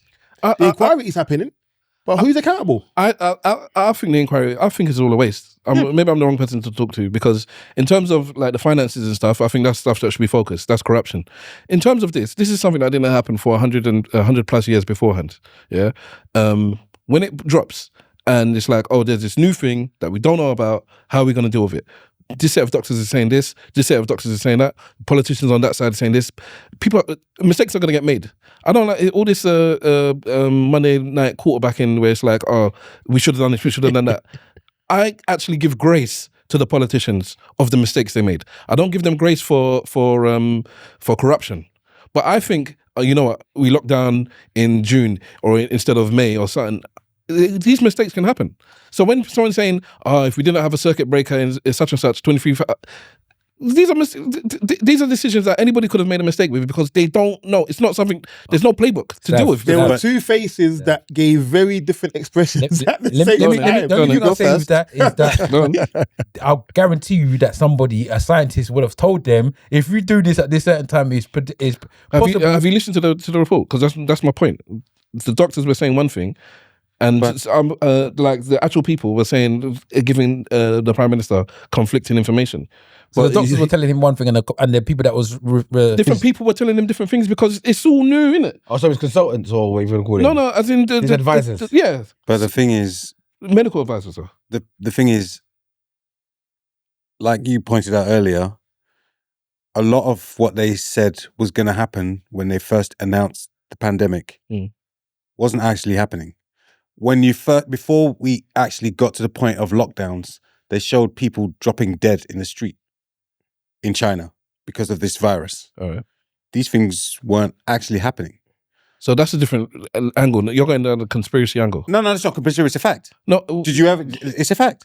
I'm talking about. Okay, carry on. Sorry. There were things that they've shown since that time where they deliberately made the public scared so that they went and took vaccines. All right. That's admitted. They had the text messages between Hancock and whoever else that were in this group. They had a group going, and they was talking specifically about making people scared so that they went and took a vaccine. This thing about is there anything wrong with that, by the way? Yes. If you think the vaccines, if you actually believe this vaccine is there to help the people, but it would only be good if it was based on science. This thing where they told you get the vaccine because it protects grandma is a total falsehood. They've already admitted that there was no, whether you get the vaccine and grandma such and such gets the vaccine, people were getting the vaccine and still catching COVID. But if you read, you knew that already. No, but they knew, the government told us that if you take the vaccine, it protects somebody else. That wasn't true. Yeah, but that's if you don't read, man. If you read the thing, it makes... But that's, to be fair... That in itself... That's a whole... Oh, is that not what we're talking about? No, but because you know what it is. Cut this bit. If we because we Swore it back. if we talk about the vaccines, that's a whole that's a whole thing in itself. That's but a I whole think podcast by itself. Man. Yeah, it's a whole podcast by itself. But I think my question was, have we learned anything from this inquiry? And it sounds like we learned nothing. Nobody's accountable. Nobody's ever accountable. Yeah, I think the problem with politics today is that today. Generally, okay. So people have this vague idea of democracy, which does not exist as far as politicians are concerned, or celebrities or people of a certain class are concerned. If you think about this Epstein Island business, the people who have been implicated, the victims that are standing there saying, "I can testify to this." Why is this not something being litigated in court? The people that gave contracts to a landlord who were in political positions, they talk about Nigeria as fantastically corrupt. You can see fantastic corruption in front of your eyes. There's no no one's being taken to court for it. So we're in a position where we don't have a democracy, and that's the frustration of people. That's why things like Jude Bellingham are taking people's minds over that way, because the things that they want to face, nobody cares. This inquiry is going nowhere. Sorry, just a figure. Do you actually agree with democracy? Because I don't believe that it exists. Because they gave us democracy one section of life in this UK, and that was Brexit. When the foolish man asked people, this is what I'm saying. Sometimes I'm very much like, you know what? Sometimes you put somebody in power because the rest of the democracy there, you do the vote to put somebody in power. Clearly, they have more information than you do. Why are you now giving the people the right to make important decisions with no information? So I get what you're saying with certain things, but sometimes I think, maybe I'm just a bit of Mugabe in me, brother. I just want some dictatorship sometimes. Because some of these people are stupid. And you're giving remember the media kind of doesn't show you both sides of the coin. Nobody was telling you, hey, do you know what? If we leave the EU, do you know how much you're going to pay for a carrot? I know this. But the Prime Minister told you. The Prime Minister told you. No, he told you, don't do this thing. He said, I'm telling you, don't do it. Yeah, but he didn't give you the right. He tried to scare you with nonsense. He didn't tell you that you will have to pay, you will have to now ship food from further away than Europe. Do you think it's going to be cheaper to ship food from further away than Europe to the UK? To be fair, we used to be a country. On the Brexit point, if you look at it, it's not so much that people didn't say it. The people saying the other stuff was a lot louder and better. And what they did tactically, they maneuvered themselves a bit like, I'm not going to get into the whole reform thing right now, but they maneuvered themselves to try and target people's fears and make that become the thing that they would vote for. That's what that was. Can I ask you a question? Go on. Do you think that the media, what's the word? Impartially explained both sides? Of course not. But whoever has got the power and whoever can speak the loudest is the one that's going to get heard. You're always going to have people on both sides of the coin. But at the end of the day, and it's a bit like with this whole Jude Bellingham situation, like with anything, whoever is speaking the loudest will be the one heard. You have to remember as well, though, information is in various forms, and people choose where and how they obtain information. Some people, they swear by stupid things like TikTok. That is their information. If it's not on TikTok, it's not true. It's not true. If it's on TikTok, it's true. Some people, they swear by, I read the Sun newspaper, that is my news information.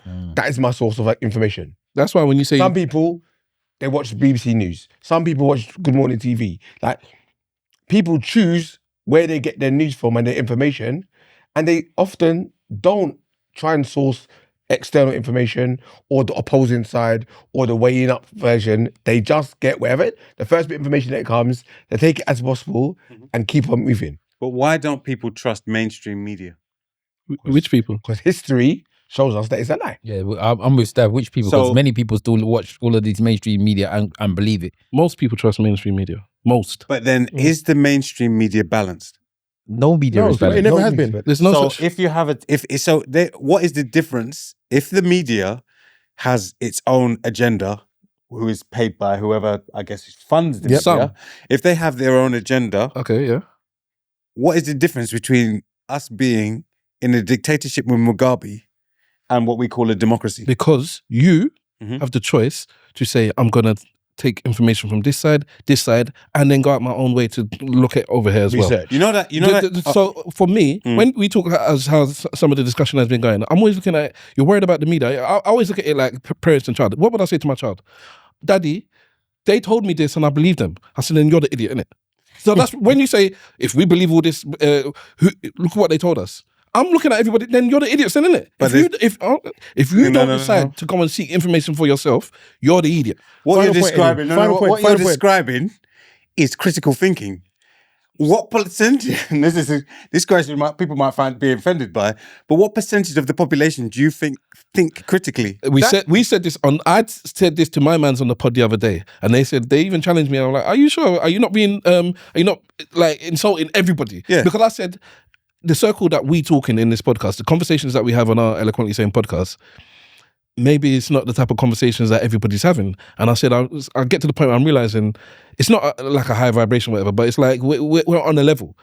I'm not a modest person. When I'm good at something, I tell you I'm good at it. When I'm bad at it, I tell you I'm bad. People just ignore the bit when you say, "Oh, I'm not good at this. I'm not good at sex." Oh, yeah, whatever, Stavros. Yeah, I bet you're wicked. Yeah, but when I say I'm good at something, you cocky. Yeah, you uppity N-word. You get me? You're Jude So, Bellingham, bro. people remember when you say you're good at something. I know I'm an intelligent person. I'm a critical thinker. That's my thing. But that's what I'm teaching my children. I'm expecting you to do it with your children. I'm expecting you to do it with your stepson. I'm expecting you lot to do it. So don't worry about what everybody else is doing, because nobody else is looking after you. Final point, Eddie. Final point. The thing is,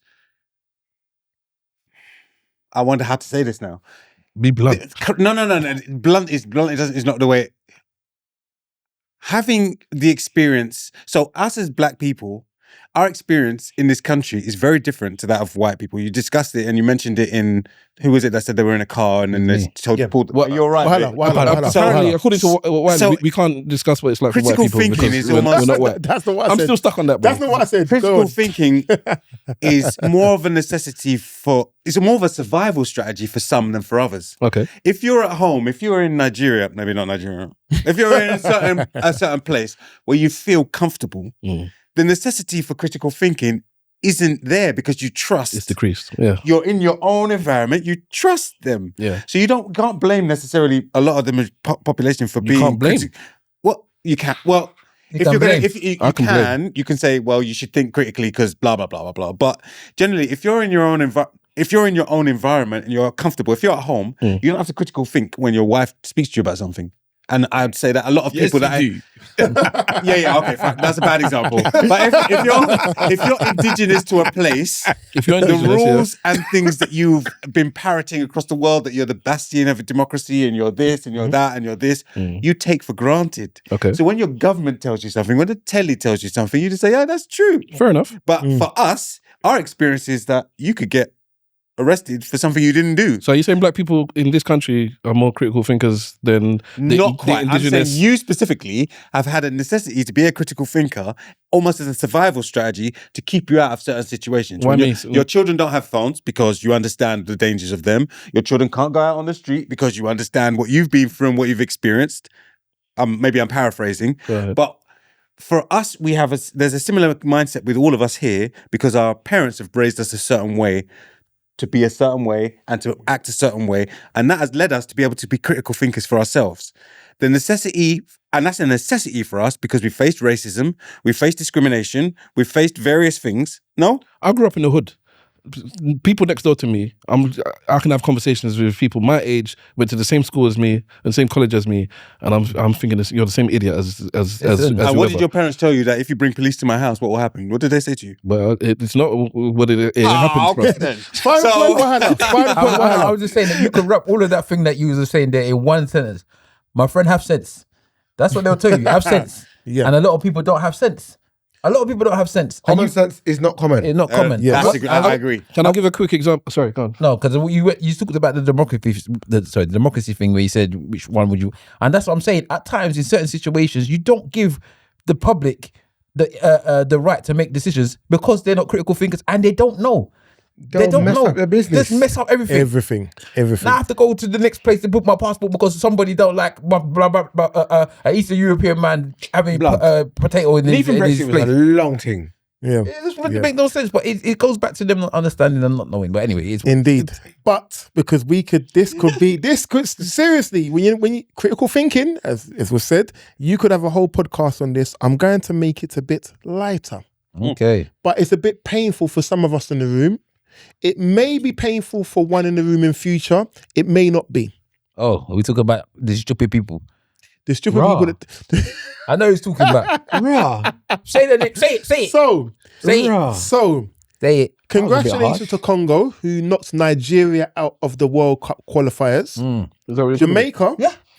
Jamaica came second in their group to Curacao, I think it was. And they now have to face a playoff against New Caledonia, I believe it is. And if they beat them, they will now face Congo. McLaren's left as well, haven't he? Yeah, Steve McLaren decided to up and leave. I'm not going to even go on his speech. His leaving speech was ridiculous. But the mad situation would have been if Nigeria had gone through, they potentially could have played Jamaica for a World Cup qualifier. It's buts and maybes. Who cares? That's done. That's not going to happen. You can't talk about it. Yeah, it's long. Let's leave them. They are nonsense. Is to blame for both countries' poor performance in not qualifying in a wider, expanded World Cup? 48 teams. There was so much opportunity for both teams to qualify. Jamaica and Nigeria. And that's the I've nail been following it. Yeah. So I don't know who was in the group. All right. So let me make it easier for you then. Yeah. Jamaica's biggest rivals to qualify for the World Cup would have been possibly Canada, Mexico, and America. They are all in the World Cup already. They do not have to qualify against them. They have gone out, or they came second to a nation who I believe is now the smallest nation to qualify for the World Cup. Haiti went through. Haiti went through. Okay. But that doesn't tell me who was in the group. But anyway. Go on.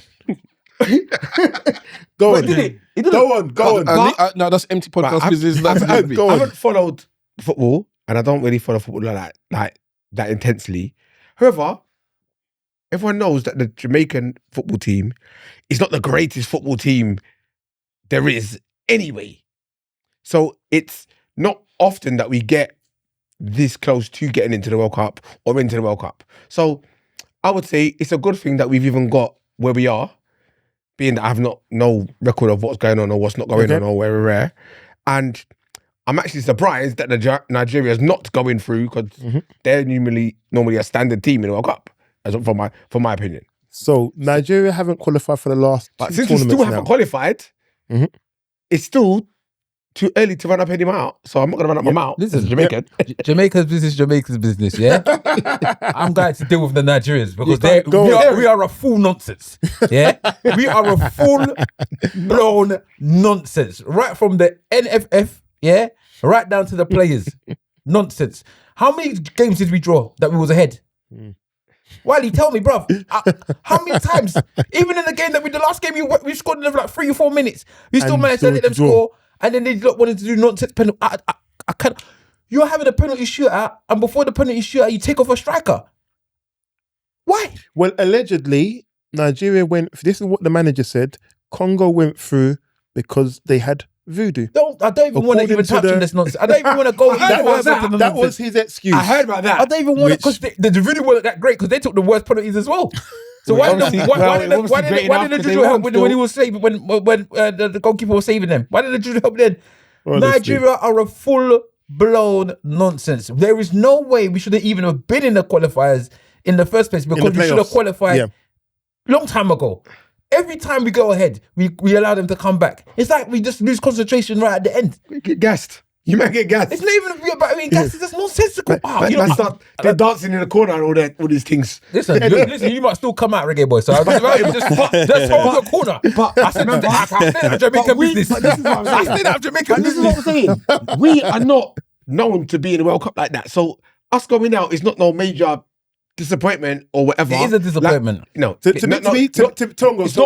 It's not on the parallel of Nigeria. Tongo, to be fair, and I'm gonna speak I'm sure Rain will kick me when he next sees me, but I'm going to speak on behalf of the Jamaicans who may have been supporting their team to go through. Jamaica should have gone through this World Cup qualifiers quite easily. They should have gone through it quite easily. For Curacao to have been above them was not good enough. So, In the same like way, you said, in full the nonsense. in the same way nonsense. that Nigeria, in the group they had, should have gone through quite easily. It was a poor performance from both countries. Eddie. I've been getting it all week from my Ghanaian friend, Tommy O. Like, he has been relentless about Ghana making it, their qualified shirts, and da-da-da-da-da-da. How tall is Tommy O? He's short. Listen, there's Congolese people I didn't even know were Congolese that have been messaging me. So It's it's like, mad. It's mad. Congolese I always- have a right to message. The Ghanaian should also still go and sit somewhere in the corner. I don't want to hear them. I'm annoyed by it, but not as annoyed as my friend Tommy seems to think, because he's been on my case. Like, we got a group. I would if he put less than 100 messages in there, I'd be surprised. But I'm like, you've qualified, but are you going to win the World Cup? So I don't really even pay attention. I don't really even pay attention until the World Cup starts. Anyways, I haven't watched a single qualifier. Exactly what I'm saying. It's middle I'm child disappointed that Nigeria haven't got through because they can, but I don't know who's the man. Is that guy French? This manager that I was talking about voodoo. Eric Shelley. I forget what country He's he's like from. from Senegal or something like that. Something like that. I He's don't not Nigerian. understand why we like He's not Nigerian. why we have that much talent and we can't qualify. I just find it disappointing. I'm fully behind England. No, I'm not.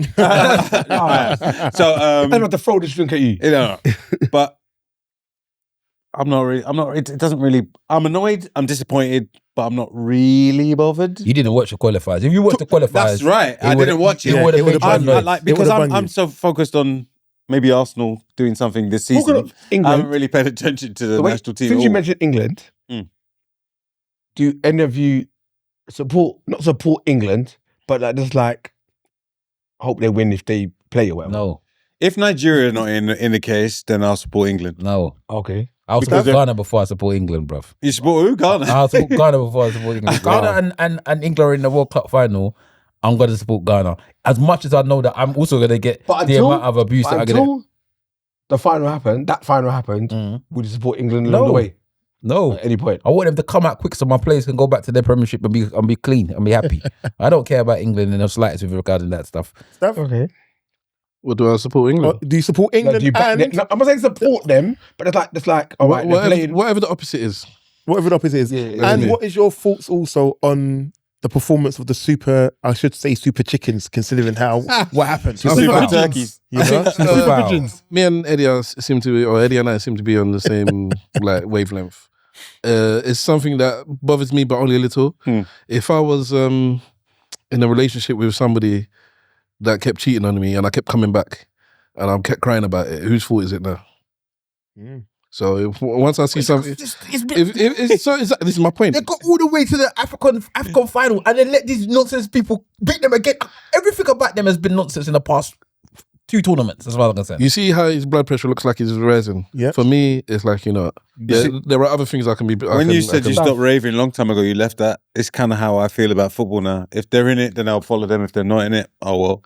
So That's off where I'm topic at. a second. Stav, your phone when your microphone is doing the madness, can you just push it back on? It's moving. It's moving in the same way the hat is to the. It wants to match the hat. Is that slightly to the Adebisi? side? Yeah, Yeah, Put it slightly to the side. You feel it at the BC. He's got a Slightly swag. to the, indeed, Got a swag matching, yeah? indeed. I'm going to send a shout out to Citrus, because Citrus would normally be here, and if Citrus was here, he would be saying he's going to run you through to empty the clip. What's empty the clip? So we have quick fire questions. You have 1 minute to get through them. Individual questions to you.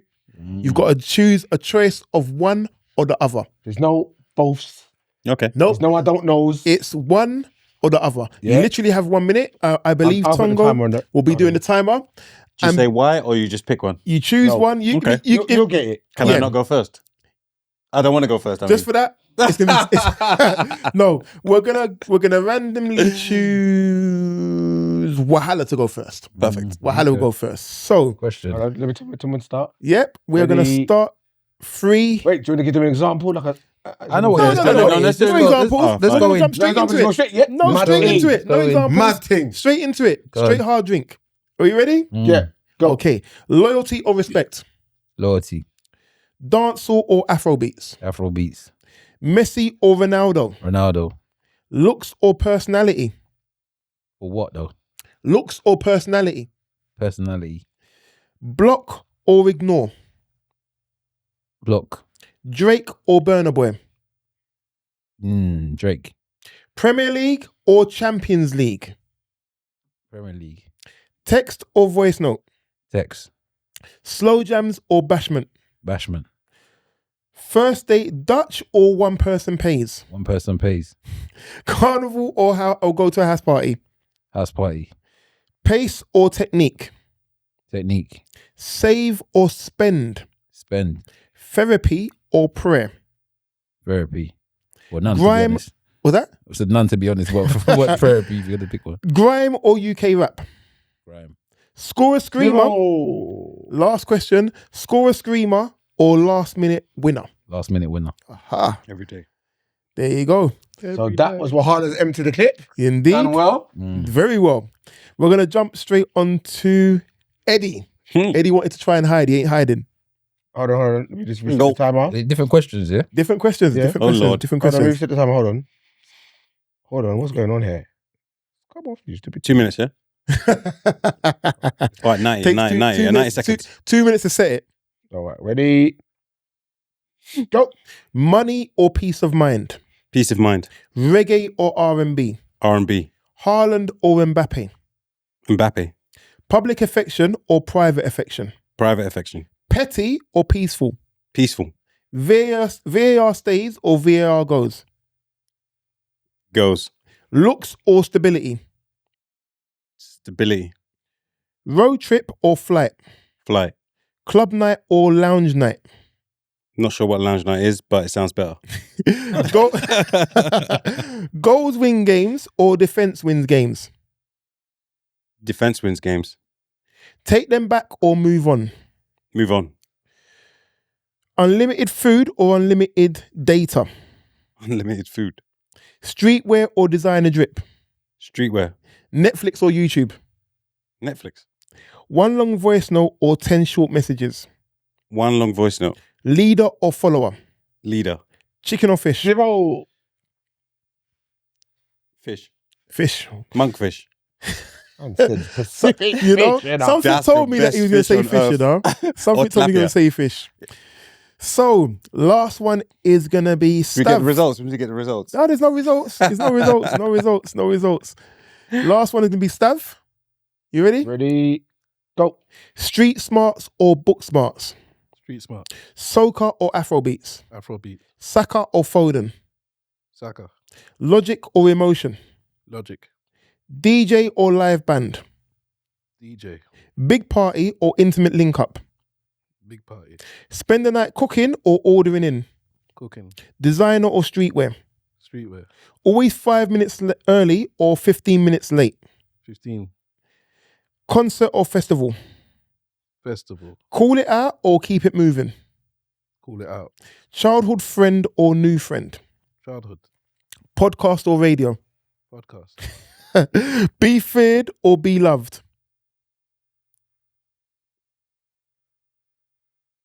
Loved. I don't know. Bold colours or all black outfits? All black. Silent grind or loud success? Loud. Zero. Loud. Whatever. Either one. Hmm. Same thing, innit? So Well done, guys. You look done well. I'm going to give you all one last question each. Very much the last one, because I know that Citrus had this question. I think he had it for everyone on the last time as well. Take risks or play it safe?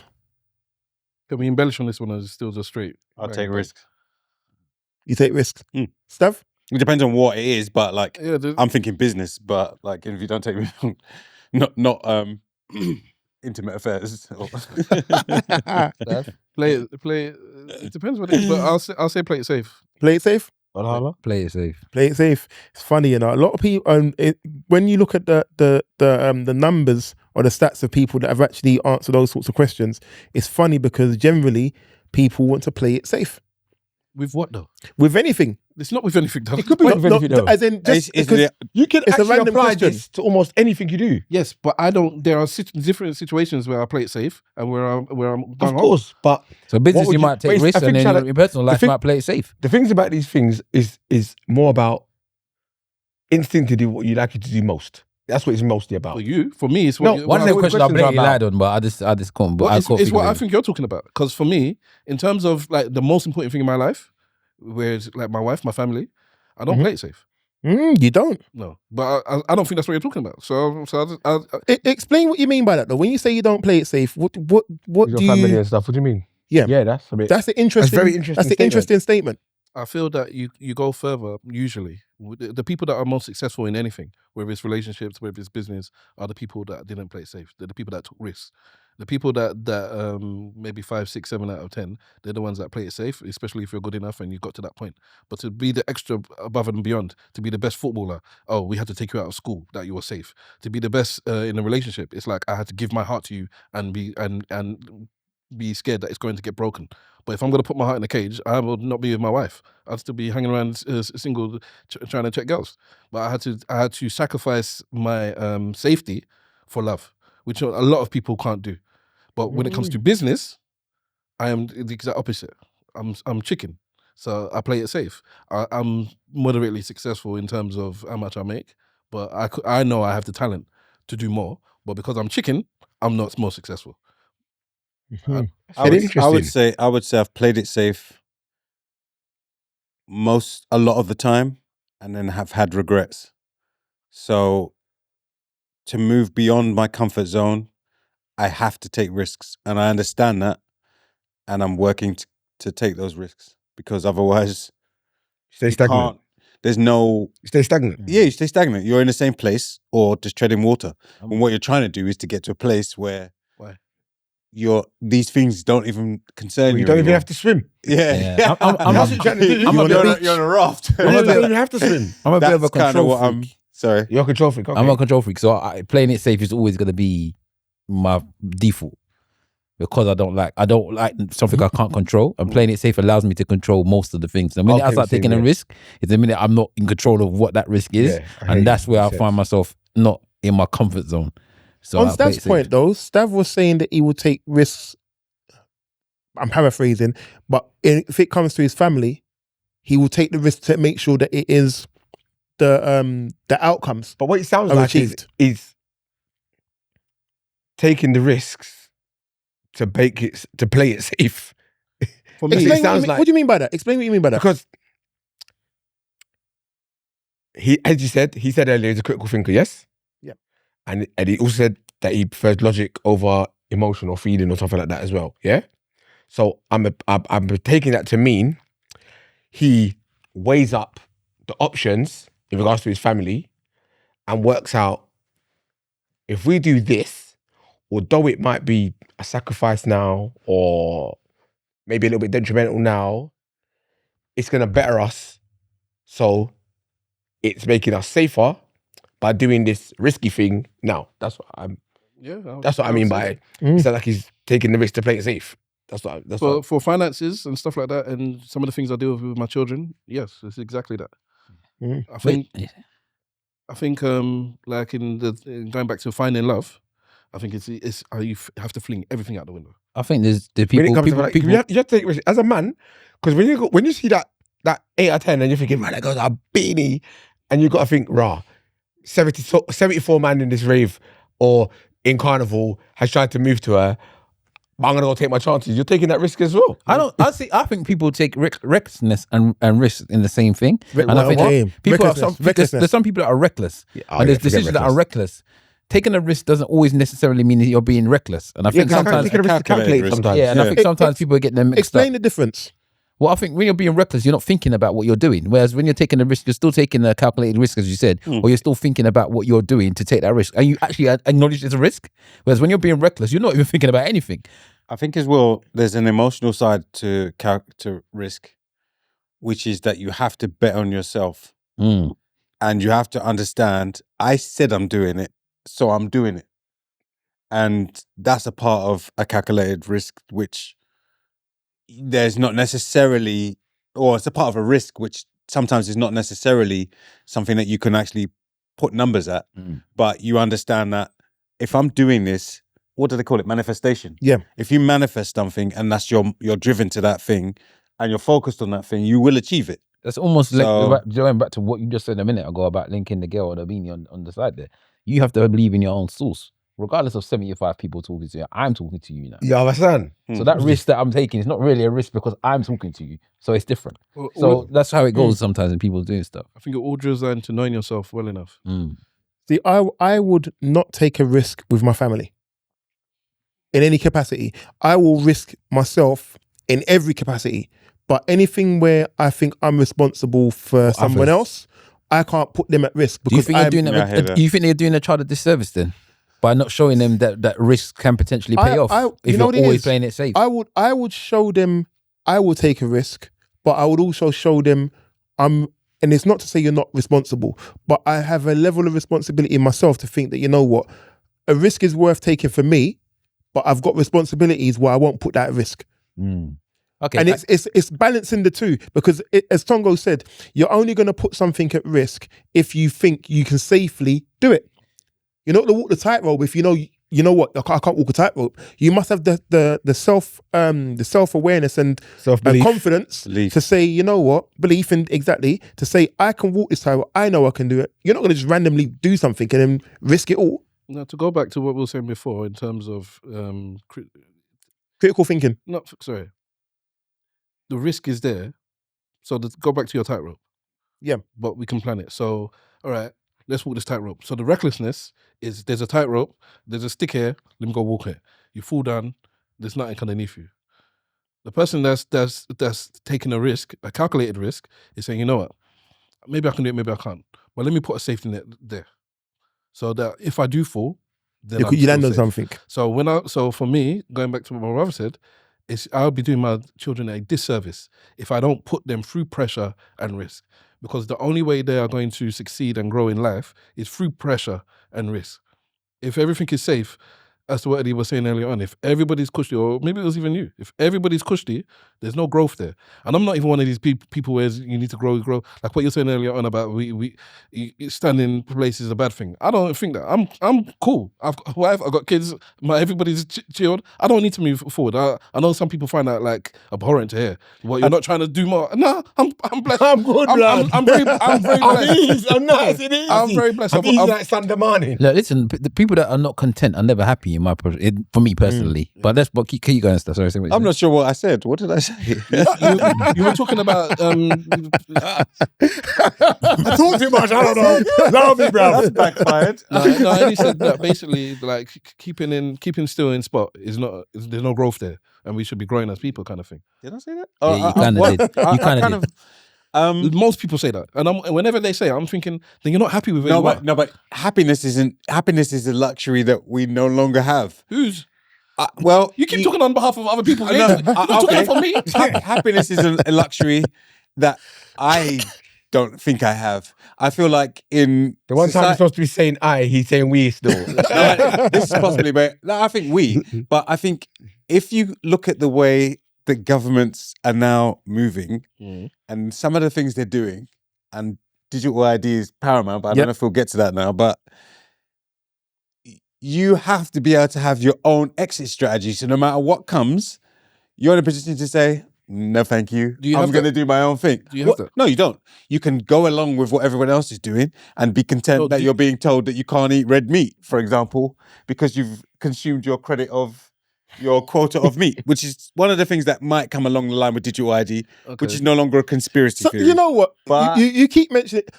Right. Let's talk about digital ID. What is your gripe with digital ID? Because some people have got no issue with digital ID. What's your gripe with digital ID? Here's the current misconception. People think, oh yeah, but wait, my passport's biometric, and so is my driver's license. So digital ID isn't a problem. The problem is the digital ID is your passport. It is your driver's license. It is your money. It is your login to work. It is your access to the internet. It is everything. So when you have that, and as governments are debating bringing a digital currency in place, and your currency is replaced by a digital currency, they have a mechanism to control your every movement. Why do you feel like they don't have that now? It's like that. Well, They no. don't have that now. You don't think so? No, It's like- this is why they're trying to put landlords to get all of their properties on a ledger. So you now have to register your property. If you're a landlord, you have to register your property on this particular ledger. They have access to, also, the other thing I didn't mention is that these things will be on your phone. So not only does your phone track your every movement and everything you do, it's in real time. So they have real time access to everything that you own. And what they're discussing now is about putting any property worth over a particular value onto a ledger, which is essentially what your digital ID will be connected to. So you have some what is called now the digital currency. Let's say a digital pound. It will become discretionary. So where you say you want to go to the shop and you want to go and buy tilapia, they'll say no. You bought lamb chops last week. You've eaten your allowance of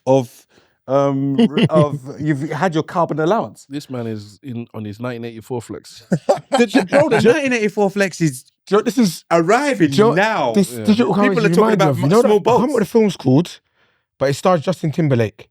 I think it is. Oh, when and you it's got got the time and the watch. on thing. your I can't remember wrist. what the film's called, but it reminds me of them. That where they control it. Where you, you can't come here anymore. My Can't- friend, that smartphone you all have in your hand is controlling To be you. fair, already. That's what I'm saying. what- It's not linked. What I wanted to ask was, It's not granular. This is granular. Of course, it's linked. Your driver's license isn't linked to your mobile phone. No, but they know you They're not- via your mobile phone. You could have 5 mobile phones. You could have a phone that you use on a weekend and leave it in your house. and they know when it's- you and they're all connected to you. Which it has. They're not all Uses to his connected. daughter on Saturday.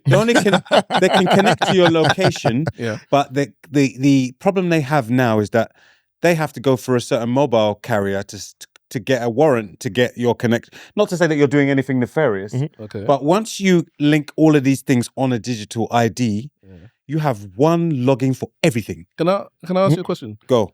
If you trusted the government, I don't. this is why I said if you trusted the government, Uh-huh. if you trusted the government and you were an advisor, would you see this as a bad thing for the people? As in a trusted person that wants the best for his or her people, and they're saying, for me to centralize all this information is beneficial. So, because everything you're thinking of is nefarious. It's a restrictive thing they're doing. But if it's like as a parent, you have parents that say, I'll let my children do whatever they like. And you have some parents where it's like, for safety reasons, I kind of lock them down. And the child is looking at their friend that gets to do whatever they want and be like, I wish I could do whatever I wanted. It's not fair that you keep me locked down. And the parent is just saying, for your safety, I just want to know where you are, what you're doing. You think I'm John's mom? I would say that if there's nothing, if people want that, they should take it. If you want a digital ID card, you should take it.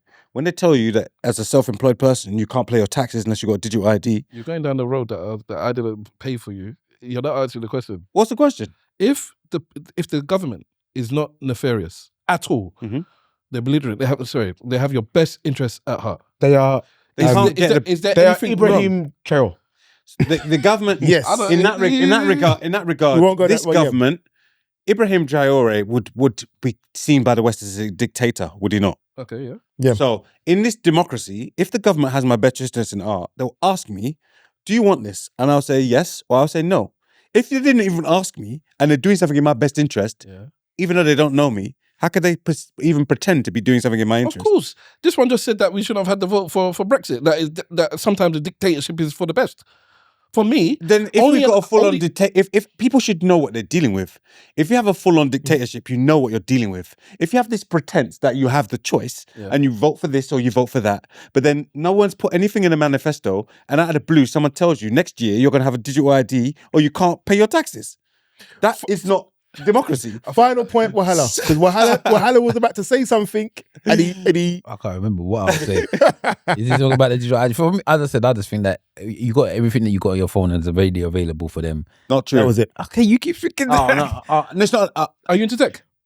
The final point. Only in the I point to wouldn't- where I wouldn't I've agree with that researched because this before we got to the point. Sorry, go on. I wouldn't agree with that because having access to my phone, for example, doesn't mean that they have also access to the apps within my phone. Okay, you keep thinking that. No. Right. There are some. Don't get me wrong. Okay. But right. What I'm trying to say is they can't go into my phone and then say go into my bank account through my phone. Yes, they can. No. Let me ask you. Let me explain. But I'm saying the government can't. The government cannot. Okay. The Let me ask you a quick government are question. regulated. Why do you think that? Why do you think that the government are so scared of China? Why do you think that the Chinese government, I mean the British government, will allow a Chinese technical thing to be even plugged into their system? They don't, because they know that they can go through your system, they can get this whatever thing they want, they can do this, they can Exactly. And you said that is China. You think the British government can't do it? You think the British government can't do that? I've got a question for you. I've got a question for you. I hit you people. Final point, Eddie. I've just got and one question for all we're of going to you. move on. If they could do it already, why do they need a digital ID? What's the purpose? To make it Final easier. point. Doesn't mean they can't do it now. They can't do it legally. No one's asking Final about point. legality. So legality. So if you, for example, So if they're not doing it so for legal, example, if you get a parking fine, Yes. let's say, or a county court judgment, and you're not in, you've decided you'll leave the country, they'll take the money from you wherever you are in the world. yes. That's a completely different scenario to what we're talking about. We're living now. I'm not saying, but they could still do that now. If They wanted can to. write you. They can write here. They can write letters. They can write letters. They can send bailiffs. They If can't they just wanted take the to money collect your out money, of your account. They will collect your money. Not legally. What were they doing with the Russians? With the Russian people here? And on that point, Oh, because we could go, like I said, the whole 9. We have got limited time here. Shouts out to the rest of the podcast members. They're probably looking and thinking, you lot are not even going to plan. But we're going to plan. Everything is going exactly as it needs to go. So, the final point, on a light note. On a light note. There's no light note. There's always a light note. There's always light notes. There's always a light note, but I can see this being a bit Very passive again, though. of course it will be. Of course it will be. So the passer. if you've been following the MT podcast, you'll know that when we have guests on here, we do ask them for their Mount Rushmores of certain things. Now, are you all aware of Mount Rushmore? Yeah. Yeah? Top 4. Bruh. So That didn't sound no enthusiasm. I want to know what he's going to ask me. The right Rushmore. Wow. So This is what I'm saying. So we're gonna ask a few questions. Only a few. We're literally, time is kicking on us, but we're gonna get to it. Wait, before we do that, we've got to set the rules. So the rules are Only 4 answers. No honourable mentions. yes. No, I would put this person and this person equal. Put your 4. You can decide whether it's your personal favourite 4, or if it's you think they're accolades 4, or worthy 4, or best for the world 4. It's up to you. so How no you decide the explanation. You 4. just give the Yeah, 4. no, you can explain. You can explain if you want to, Cool. but it is only 4. Okay. Yeah, Right. because people are gonna say, "Oh, is but like the I would identity card, add this one. I would add that." No. Okay. So I'm going to jump straight in. We've done ours, so we're not going to do ours again. Mount Rushmore of rappers. Who's going first? Wahala, because you said it. Jay-Z, Biggie, 3 Stacks, Ghostface Killer. Eddie. I would. Jay-Z. I get. I'm gonna. Can I explain? How long? Here we go. First of all, how long have I We got? started. How long have I got? 30 seconds. What have I got? You have not long. Don't worry about my 4. Pick No, your 4. 4. I would have said Jay-Z in my 20s, but then as I've got older, my rappers have changed. Not on the numbers they've sold, but basically what they've how they mean to you affected you. how they've affected or helped me. Okay. So based on that, I would go with J. Cole, number 1. That's maybe controversial. I would then go with Dead Prez. And I know the catalog isn't big, but it's just how they got my brain working. Okay. Do you know what? Anyway, I won't say that. Pick But your two, man. right, Pick your so two. number 3, Nas. Okay. And just to keep it real, because we have to represent this England, I'm gonna say Skepta. That's me. 4. Mhm. That's your 4. That's just Okay. because I'm sorry. Get over Kano, the No, madness. but sorry, I'm sorry. go But for it. Skepta, I think your greatest rapper He has of all time, spoken. one of your 4 greatest rappers of all time. No. I'm saying this. What Skepta's done for rap in the UK, that's why he's on the list. Okay. It can't just be America. You can't just go with numbers. You have to really think about the impact they've had on a society, on You as a person. Yeah. me as a person, and on As the I said, culture. As I said, So remember I that's said, it. it's up to you what you decided No, that's for your it. I don't personal care how whatever, people see whatever. it. Yeah, but Yeah, you I don't decided care. that you I'll wanted say to my the questions though. No, do you know why? Because to me, Skepta's not even the best UK rapper. Yeah, for me as well. That's Kano's why- way ahead of them. That's but why I said Skepta. but that's his, but- isn't it? that's the No, answer. that's why I all right, But that's the answer. you are correct. That's why I question You are Skepta. correct. But no, but that's- that's his. but that's that is his his. fault. Yeah, But that's why I question because Skepta. sometimes Mount Rushmore doesn't necessarily mean that it's the best. It means it could be the Okay, most wait. impactful. I No, want- but keep I it want- going. Don't change it. Can I come? I'll change my fourth You one only later. change it. Someone else go. Oh, I'll Stav. come to I'll think of my fourth one Stav. next. Tupac, Mm. Jay-Z, and then pick your next two. Maybe Andre 3000, and whatever. no, Eva, you Oh, got my to have skin a up. 4. You got to have 4. I'm starting again. No, you can't have his 5th one. His 4th one. I'm starting again. For Bants then, to fill in the space, even though I don't believe this, and because you put me on the spot, and this is the type of thing I like to think about properly. But you have all these rules, like the ID card. Oh yeah, what is the fourth? I'll put the streets at number 4 if we're gonna pick. The streets, yeah. That's Okay. the UK one. I think we have to represent the UK. I've got to change Jay-Z to Tupac. You're 100%. Tupac. And sorry, I know I should try not to take too much time. Tupac. I think for me, rap music. There was all the time when we had the music and it was just partying BS, as they say. And like it get you hyped, it made you feel like you're the baller. You spent money on champs, and you got that's Jay-Z. But Tupac That's was why a you're not listening revolution. to Jay-Z. Tupac was a revolutionary. Jay-Z only started talking about but let's do investment. this. Go on. Your instinct did not tell you Tupac. So he didn't have No. that much effect on Do you know what? Tupac. I didn't really have. Well, you got to give us time for this. For me, Man, it's boss. No, just to go on your point. For I've me, been given. I feel just bad. to go on your point. For me, Tupac is the best hip hop artist of all time. So that's a package, yeah. If you're telling me who's the best MCs, he doesn't even come in my top 10. Personally, for me, Okay. I put it this way. To Eddie's point, I wrote my college thesis, end of year thesis On Tupac. Wow. See, Okay. the same way that you lot was affected by I can't Tupac. change it now, but yeah, I'll say. Oh fucking hell! You got your 4, man. You got right to No, the end. I got to do it again. No.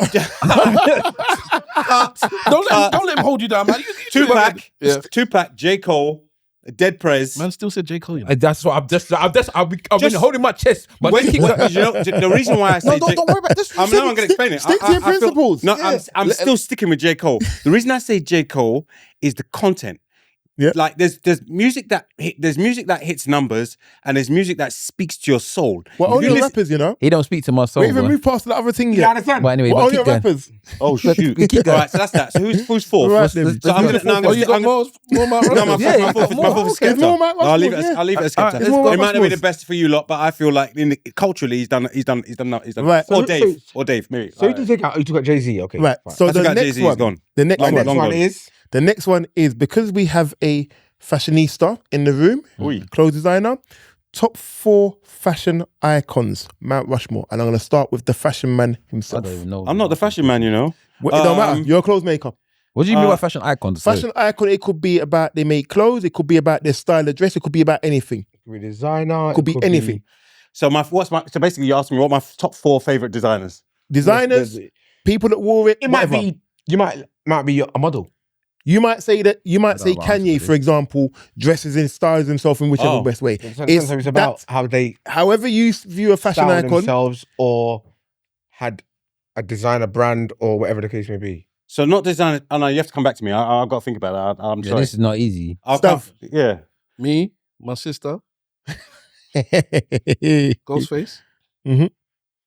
Slick Rick. Oh, the ruler. You know I'm in there. One more? That's 4. That's free. Your I said- sister. He said him. Me? He said him first. You. He said him Legend, bro. first. Oh, he said me. I didn't hear I didn't even hear me. I need that. I'm confused as to the I want you question, to saying be fair. me as in you're asking me. No, Not you're saying not. that in me. Yeah. I'm a He legend, meant bro. him. Okay. Okay. Wahala. I'll put Slick Rick in there. I'll put the ruler in there. Why not? I'll say Nas. That's more for the haircut than anything else, to be honest. I'm trying to think. I'm not really into this thing. If I'm gonna be There's honest. somebody I know that dresses well. Because if it comes to designers, I don't know any of these ones. Yeah. But there's people I know that when I see them, they dress well. Yeah, but that's I the can't kind of remember. people I can't remember who they are. Yeah, that's Okay. okay. So the two I can remember off the top of my head. It's Slick Rick. Is he said? And Yeah. Ghostface. Yeah, Even Raekwon. don't know, you know. I said 2 in it so far. You said 2. I'm Who gonna were give the 2? I said Slick Rick and I said Nas. I don't know why he said Nas, man. Because Nas He said the haircut, it's he's good literally thing. the haircut. He's good. I wanted Nas's haircut from when my dad was or my I mum know was a barber was that can cutting. do Nas's haircut still. Nas's haircut was the best haircut you'd ever seen in your life. It was always crisp. No, nothing. Hairline, fantastic. Nas. But okay, I'm trying to think now if there's a couple of people. I don't know, you know. I'm gonna come back to Eddie. I don't really understand the question. Like, who would I like to dress like? Who- What are you asking me? Who do you You might think be dresses well? someone you might see. All right. When I see them, their swag is on point. That's one thing that you could be. Right. That's the kind of thing it could be. It could be that there's a catwalk model, male or female, that you like. Yeah? How they represent on stage. Or a designer. It could be Like a yourself. designer brand that Exactly. you like. It Oh, a could be. designer I'm brand. surprised It you've could be never a heard fashion Hayes that me inspiration as that you have. as a It could be your daughter who made the clothing brand with you. Yeah. Let me say Ralph You get what Lauren I'm as saying? well. I like Ralph Lauren. Mm. Okay. I think So Ralph I Lauren's would clothes say- is clean. Hey, is that me? Brands that I particularly like that are distinctive. I like Stone Island. Yeah, I like Vans. yeah. And a fourth one I like. Brand Stussy. okay. I might say Nike as well, you know. Okay, I have to put Nike there because I wear too much Nike for all my history to not put them in there as a designer. okay. I'm going to make it a very easy one now. Very easy one. Mount Rushmore of films. That's not easy. Oh. It's easy. It's Easy when you have time to it's think not easy. about it. Yeah, But this you- is not easy, you- bro. so- when you're asking you somebody should have your given us favorite these film questions. is, We could Yeah. have- So you when you're have asking what 4. your favorite 4 films are, So you have 4. I know that in my top 4 I is still know what my Shawshank favourite film is, you Redemption. know. Go on. Oh, I so know, many. I know in my top 4 is Shawshank go on, Redemption. Eddie, go on. Is one of them. So Shawshank Redemption, okay. Definitely. I know Get busy living. possibly Scarface. Okay. I'm judging you now. I'm not lying. Top 4 films. I think I got my 3 or 4. I can't think. You come back to me. All right, I got 3 ready straight so I can Go go on. forth. Goodfellas, yeah. Yeah. Friday, Yeah. Life, Oh, life. and then maybe this is where the 4th one comes in. But the 4th one might actually be Shawshank. Might be my 4th. Shawshank might be my 4th. It's out of Shawshank and maybe the Green Mile. Out of the 2 of them, I like both of the Okay. films. What you stab? But White Men Can't Jump. quality. The original one, yeah? Yeah, I'm assuming. we don't even Yeah. acknowledge the Yeah. second one, bro. We don't mention the other one. What's my favorite film again? I don't know. Who's my favorite, innit? You're my brother, man. You're supposed to know, bro. I would have thought Goodfellas was up there, your favorite film still, but I don't know. I can't actually even remember my favorite film. Oh, Field of Dreams. That's his favorite film. Yeah, Field of Dreams. See, I do know his favorite film. See, my brother's got my back, man. So Field of Dreams and White Men Can't Jump. And if I had more time, I would actually be able to answer this question. Eddie, back to you. I'm going to just, like, the only things that come to mind are potentially, Molly's Game, number 3. no, I Wow. can't think. I can't. Best films of all time? I don't know. You know what? I've been Use Belly. Let's put Belly in there. Ooh, And Belly. I've been disrespectful in mine, you know. And I think a lot of what people are else? disrespectful. Something else. Spike Lee. Malcolm X. But That's another one, yeah. I haven't even got any Denzel in there, but I think a lot of people. Denzel. No, I can't. I've got I 3 think for now. people I are can't. dismissing. And that's not in the right order. That's just where I've got. I don't know. I think when people ask these questions, we dismiss films that we love so much that we just don't put them there. Like, you can't tell me that I don't love a film more than I love Coming to America. But when I'm not putting it in my top 4. But Coming to America for me is one of the best films I've ever watched in my life. Nah, Trading Places is better. Trading Places is good, Better. but I think Coming to America is better Trading than Places Trading is Places. better. I think Coming to America is better. I think Trading Places, for me, it resonates more because of as you know, the things behind it. Yeah. It's Trading Places. But is I better. love Coming to America. I could almost say every single word of Coming to America. Outside- but I'm not putting it in my top 4. It doesn't make no sense. For me, Field of Dreams is the best film. But the other 2 I picked Molly's Game and White Men Can't Jump. It's Molly's not- Game. I'm not sure what that is about. So I should I'm gonna look have. into We that. have 2 have to look more into that. before we come to the end of the Yeah, let's podcast. do it. Yeah. This is hard. Mount Rushmore of Black British icons. You're just coming out with random things like That's is- the yeah, word, we brother. could- That's the Okay, word. this is probably where I should have put Skepta Exactly. All right, so That's not really what I Yeah. call it, Skepta. So go on, Eddie. For real. British icons. Black British icons. Mm. And this is based off of, I saw a post earlier on, and somebody was saying that Black History Month, that they'd seen a British Black History Month, and there was like, who's used lots, is an American person, who's used lots Rosa Parks, who's used lots Malcolm X. Okay, let's get those answers here and see what people's feedback is. Fella lived in UK for a bit, innit? no, mate. Fella can't use- is Nigerian. You can't use fella. When you use fella, you know. But So, there's- so skeptical. So there's people like no, but we're talking again. Look at it again. The Ghanaian designer, what's his name? Oswald Boateng. On the Boateng. He's got to be on there. Brilliant. I can't think. Wow. Maybe Naomi Campbell. That's Okay. three. That's too much because Skepta and Naomi nah. Why not? So do you know what? Skepta has to come off. Naomi Campbell's number one. It doesn't matter what order. The order's not relevant. It's just four the name. faces. It doesn't matter. Right, you're gonna have the to order. cut this. I'm gonna start again at some point. I'm gonna think. Let me think about it. Go to someone else. Right. All right, so I'm gonna say Stephen Lawrence's mum and dad. Yep. Mm. I'm gonna say Damiola Taylor's dad. Yep. Because I'm not late sure. Mr. I know the Taylor. mum was involved, but the dad was properly heavily involved. So Yeah. that's three people there. And then the last person, boy, just because of all the abuse this poor woman has had all her life, bruv. Diana. Diana Diane bruv. Abbott. Diana Abbott is Okay. has the most racial abuse in the whole of the UK, I think, in life. Okay. So, yeah, I'm going political because we're talking about icons in there, and we always just go Okay. to media, to people in media. Okay, let's Diane I know Abbott that. was one because I was at an event where she was a guest speaker. Diane Abbott was one of the first three or I might be four MPs of colour, not even just black, of colour in these houses of parliament. She Her, should be an icon Bernie for us. Grant, She was the first. yeah, she was the first black woman. first four. She's the first black woman. First black. Who was the black man before her? black woman. She's the first black woman, but there Who was was the first black man before her? no. She's the first black woman. What I'm saying, But he's asking there was the question. there was four people That came all at the same voted in at the same time. Her, Bernie Grant, I forget there's a guy named, I think it's Paul Boateng. Her, Bernie Grant, Paul Boateng, and I think there's a fourth one. I believe there's a fourth one, I can't remember. But her story, hearing her story, yeah. The biggest problem with Diane Abbott is that she's dying with the sword. Like she needs to have. If she had left earlier, she would have gone in a blaze of glory, and maybe more people would respect her more than she should be respected now.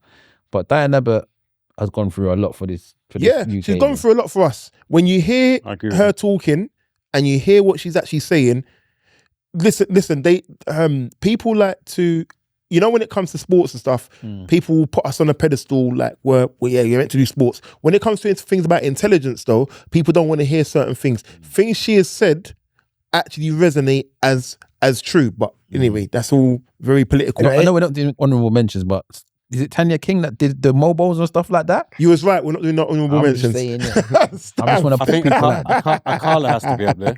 Carla, okay. So is that three or is that four for you? That's three for think- him. What did I? What was the That's other? You said three now. Naomi Campbell, you said Skepta. No, Who was the no, other no, one? He said I Skepta, he scrapped said Naomi- Skepta. scrapped He said Naomi Naomi Campbell. Campbell. Oh, so we're coming back. I'm not doing So that. are you now doing your So four?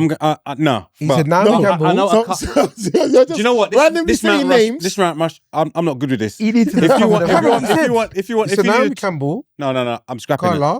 Well, you know, You should have given us the Tongo. list No, no, before. no, Tongo. Yeah, No. this is difficult. No. Like, if you want to say rap, It's okay. well, even that's difficult. But It's like, okay. We're gonna go to Stav and we're gonna come back to you again. So you have right, last two I know minutes. Akala's on there. That's one. Okay. I don't know Stav. where he's on there, but Does he's you on remember there. these in your head? Right. Stav. I don't have a four, which to my shame, I think it's a disgrace actually because I should have like at least a short list in my head that I could be picking from and at least chuck four out and be like, I can't think of the best, but here's four of a list that is in my head. So unfortunately, I don't have that. So I'm gonna pick two. I'm gonna lean on my younger brother because he mentioned the two names earlier on, and I believe that these two can be put on the list. So it's Diane Abbott and Ian Wright. Ian Wright. Yeah, Ian Wright. Yeah. Right. Yeah. So because Should be number because one. I was trying to look at like in the political field, in the sports field, in the music field. I can't think of who I'd pick for the music field. There's going to be somebody that is probably an old timer that it's just like later on it'll come to me. But with sports, for me, is Ian Wright. He's my favorite football player. He's my favorite sports personality. I think maybe outside of Ali, and what he's done for blacks in British sport I think it can't be counted. And like my brother said, I think it's underrated. And the Diane Abbott being the first, being the strongest, representing the borough that I grew up in, and for all that she's gone through, and because we as black men respect our black women, and we put her on a pedestal and saying, auntie or mama, however you want to call her, you've done your time. Like my brother said, maybe sometimes it's good to step down when you're on top, but either which way, she's paid her dues and she deserves her grace. So those are two that I can tell you, and I've given my reasons, and unfortunately I can't think of another two right now. Eddie? Bro. Icons. I would count out Ian Wright with Andy Cole. And I think the fact that Andy Cole spoke out about certain things back in the day is the reason why you haven't seen Andy Cole on Match of the Day and any other programs. That's not to take anything away from Ian Wright, but Andy Cole did the hard yards. Yeah, he did. That's 2. Diane Abbott, I have to agree with. That's I can't 3. say. Who's the first one? Oh, Akala. Yeah. That's And 4. fourth. No, you got 4. Who's the fourth? You can't put Ian Wright and think they're 2 different people. No. I didn't. I'm not taking you Ian started- Oh, Wright. you're taking Andy I'm Cole. just saying that I'm not taking anything away from Ian Wright. So you're 'cause taking Andy Cole. I'll take it Andy Andy Cole. Cole? Okay, so that's 3 then. Carla. That's free. So And I Diana normally Abbott. find people who are kind of like rebels. So I'm just trying to think of the 4th rebel, but it just hasn't come to me. So I'm going to stick with 3 for now. I'm Right. going to say Jeremy Corbyn as an honorary black. So I'm gonna say some honorary names that weren't mentioned. Trevor McDonald, Yeah, right. Moira Stewart, Mm-hmm. Shout out Moira. Dotun Adebayo, sorry. Then you have Daniel, people like- what's his name? Daniel, the actor. Daniel Kaluuya. No, is the guy that's in Yes. he's in Get Out. Star Wars, he's in Get Out, he's in Yeah. That's not Danny Kaluuya. what's yeah, his name? Daniel Kaluuya. Daniel, Kaluuya. no, Yeah, no, Black he's on that. Panther. No, Danny John Star Wars. Boyega. You're talking John He's in John Boyega. Boyega, No. Idris Elba. John Boyega. Boyega, the one that's in Star Star Wars. Wars. Yeah, Danny If you Kaluuya said is the Star one Sorry, Wars. sorry, Black Panther, sorry. Yeah, that's Yeah, Danny yeah, Kaluuya. Black Panther, yeah, Get Out, exactly. him. There's Idris, there's Lenny Henry. Lenny Henry, Yeah, Lenny Henry's another there's one. Danny Henry. there's I literally thought something a minute But this is ago. what I was saying. I wanted to stay away There's- from media. There's There's a whole load. But I'm gonna jump onto the final That was one. quite difficult. I'm going to say that was quite difficult. And like those kind of questions, you like to get the proper answer, we need to like. You critical thinkers, you're the worst. You know? What's the Wait, final? it's the worst- What's it's the the final worst- question? it's the worst- Indecision. What's the final question? 'Cause I know your But the time is final running. question, I'm and lost. before we get to the final question, I've got to send a shout out to Eloquently Saying Nothing podcast and a shout out to Hey Is That Me for what they have donated to the eMpTy podcast hamper. The eMpTy podcast hamper is looking, I can't even get a word, stupendous, crazy. The things that have been delicious. donated. It's looking delicious and gorgeous. Delicious and gorgeous. And we are going Delicious to and gorgeous. have so many things. You see some of the t-shirts here? We're going to be giving away a Hey Is That Me t-shirt. We're going to be giving away some eMpTy podcast caps, some eMpTy podcast t-shirts, clothing, drink, food, Nigerian food, Ghanaian food, St. Lucian Caribbean food, food. Keep that food away from everything. everybody. There is That so Ghana food. much going to be given away. Wow. All you're going to have to do is follow the instructions that will be for the And you got to competition. tune in on December the 18th. Indeed. It'll be live on Instagram and YouTube. Yep. Yeah. So you can interact with us for this episode. Yeah. So trust me, pay attention to the posts. Yeah. Pay attention to the pages. Catch us on Instagram, YouTube, TikTok, all the eMpTy podcast. Yep. Yeah. All platforms. There's a lot Yeah. to give away. There's a lot going to Trust be given me. away. The value of this stuff is monumentous. Monumentally great. Monumentally great. But the final one, and I'm going to make it very simple. Thank you for having us, by the way. No, thank you for coming. Thank you. It's Do been we- great do- having you. Do we have a bit at the end so we can say all of our bits? Oh and yeah, bobs, definitely. Yeah, No, of no, no, course. no, Can't wait. no, no, no, no, no, no, no. Of Of course. course, Can't that. No, no. We have that there. Of course. We have that You there. can't say get out. No. We're not Daniel. We are not Daniel. So Alright. the final one is your Mount Rushmore of sports people. See, now I can put Ian right in there. Now it's an easy. It should Ian be. right This should in be there. straightforward and easy. That's what I said. I can put Ian right. So in there. I will start with Wahala. All right. So when we say sports people, there's people we like. Yeah. So Anything to do Ian with Wright, sports. Thierry Henry, Dennis Bergkamp, the legend, Dennis Bergkamp. Yeah. Yeah. And then probably my Make it another final. Arsenal player. Go on. I'm putting Wenger in there, bro. Uncle Wenger. Okay. Uncle Wenger Goodness could come and eat stream my me. house. It's all right, bro. Sav? Ian Wright, Muhammad Ali, I should have put Muhammad Ali, you know. Too late. Yeah.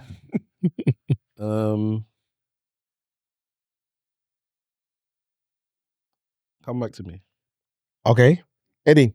What are these comebacks? I never get no comebacks. Because you answer straight away. You got dog. You're decisive. Chris Eubanks Senior.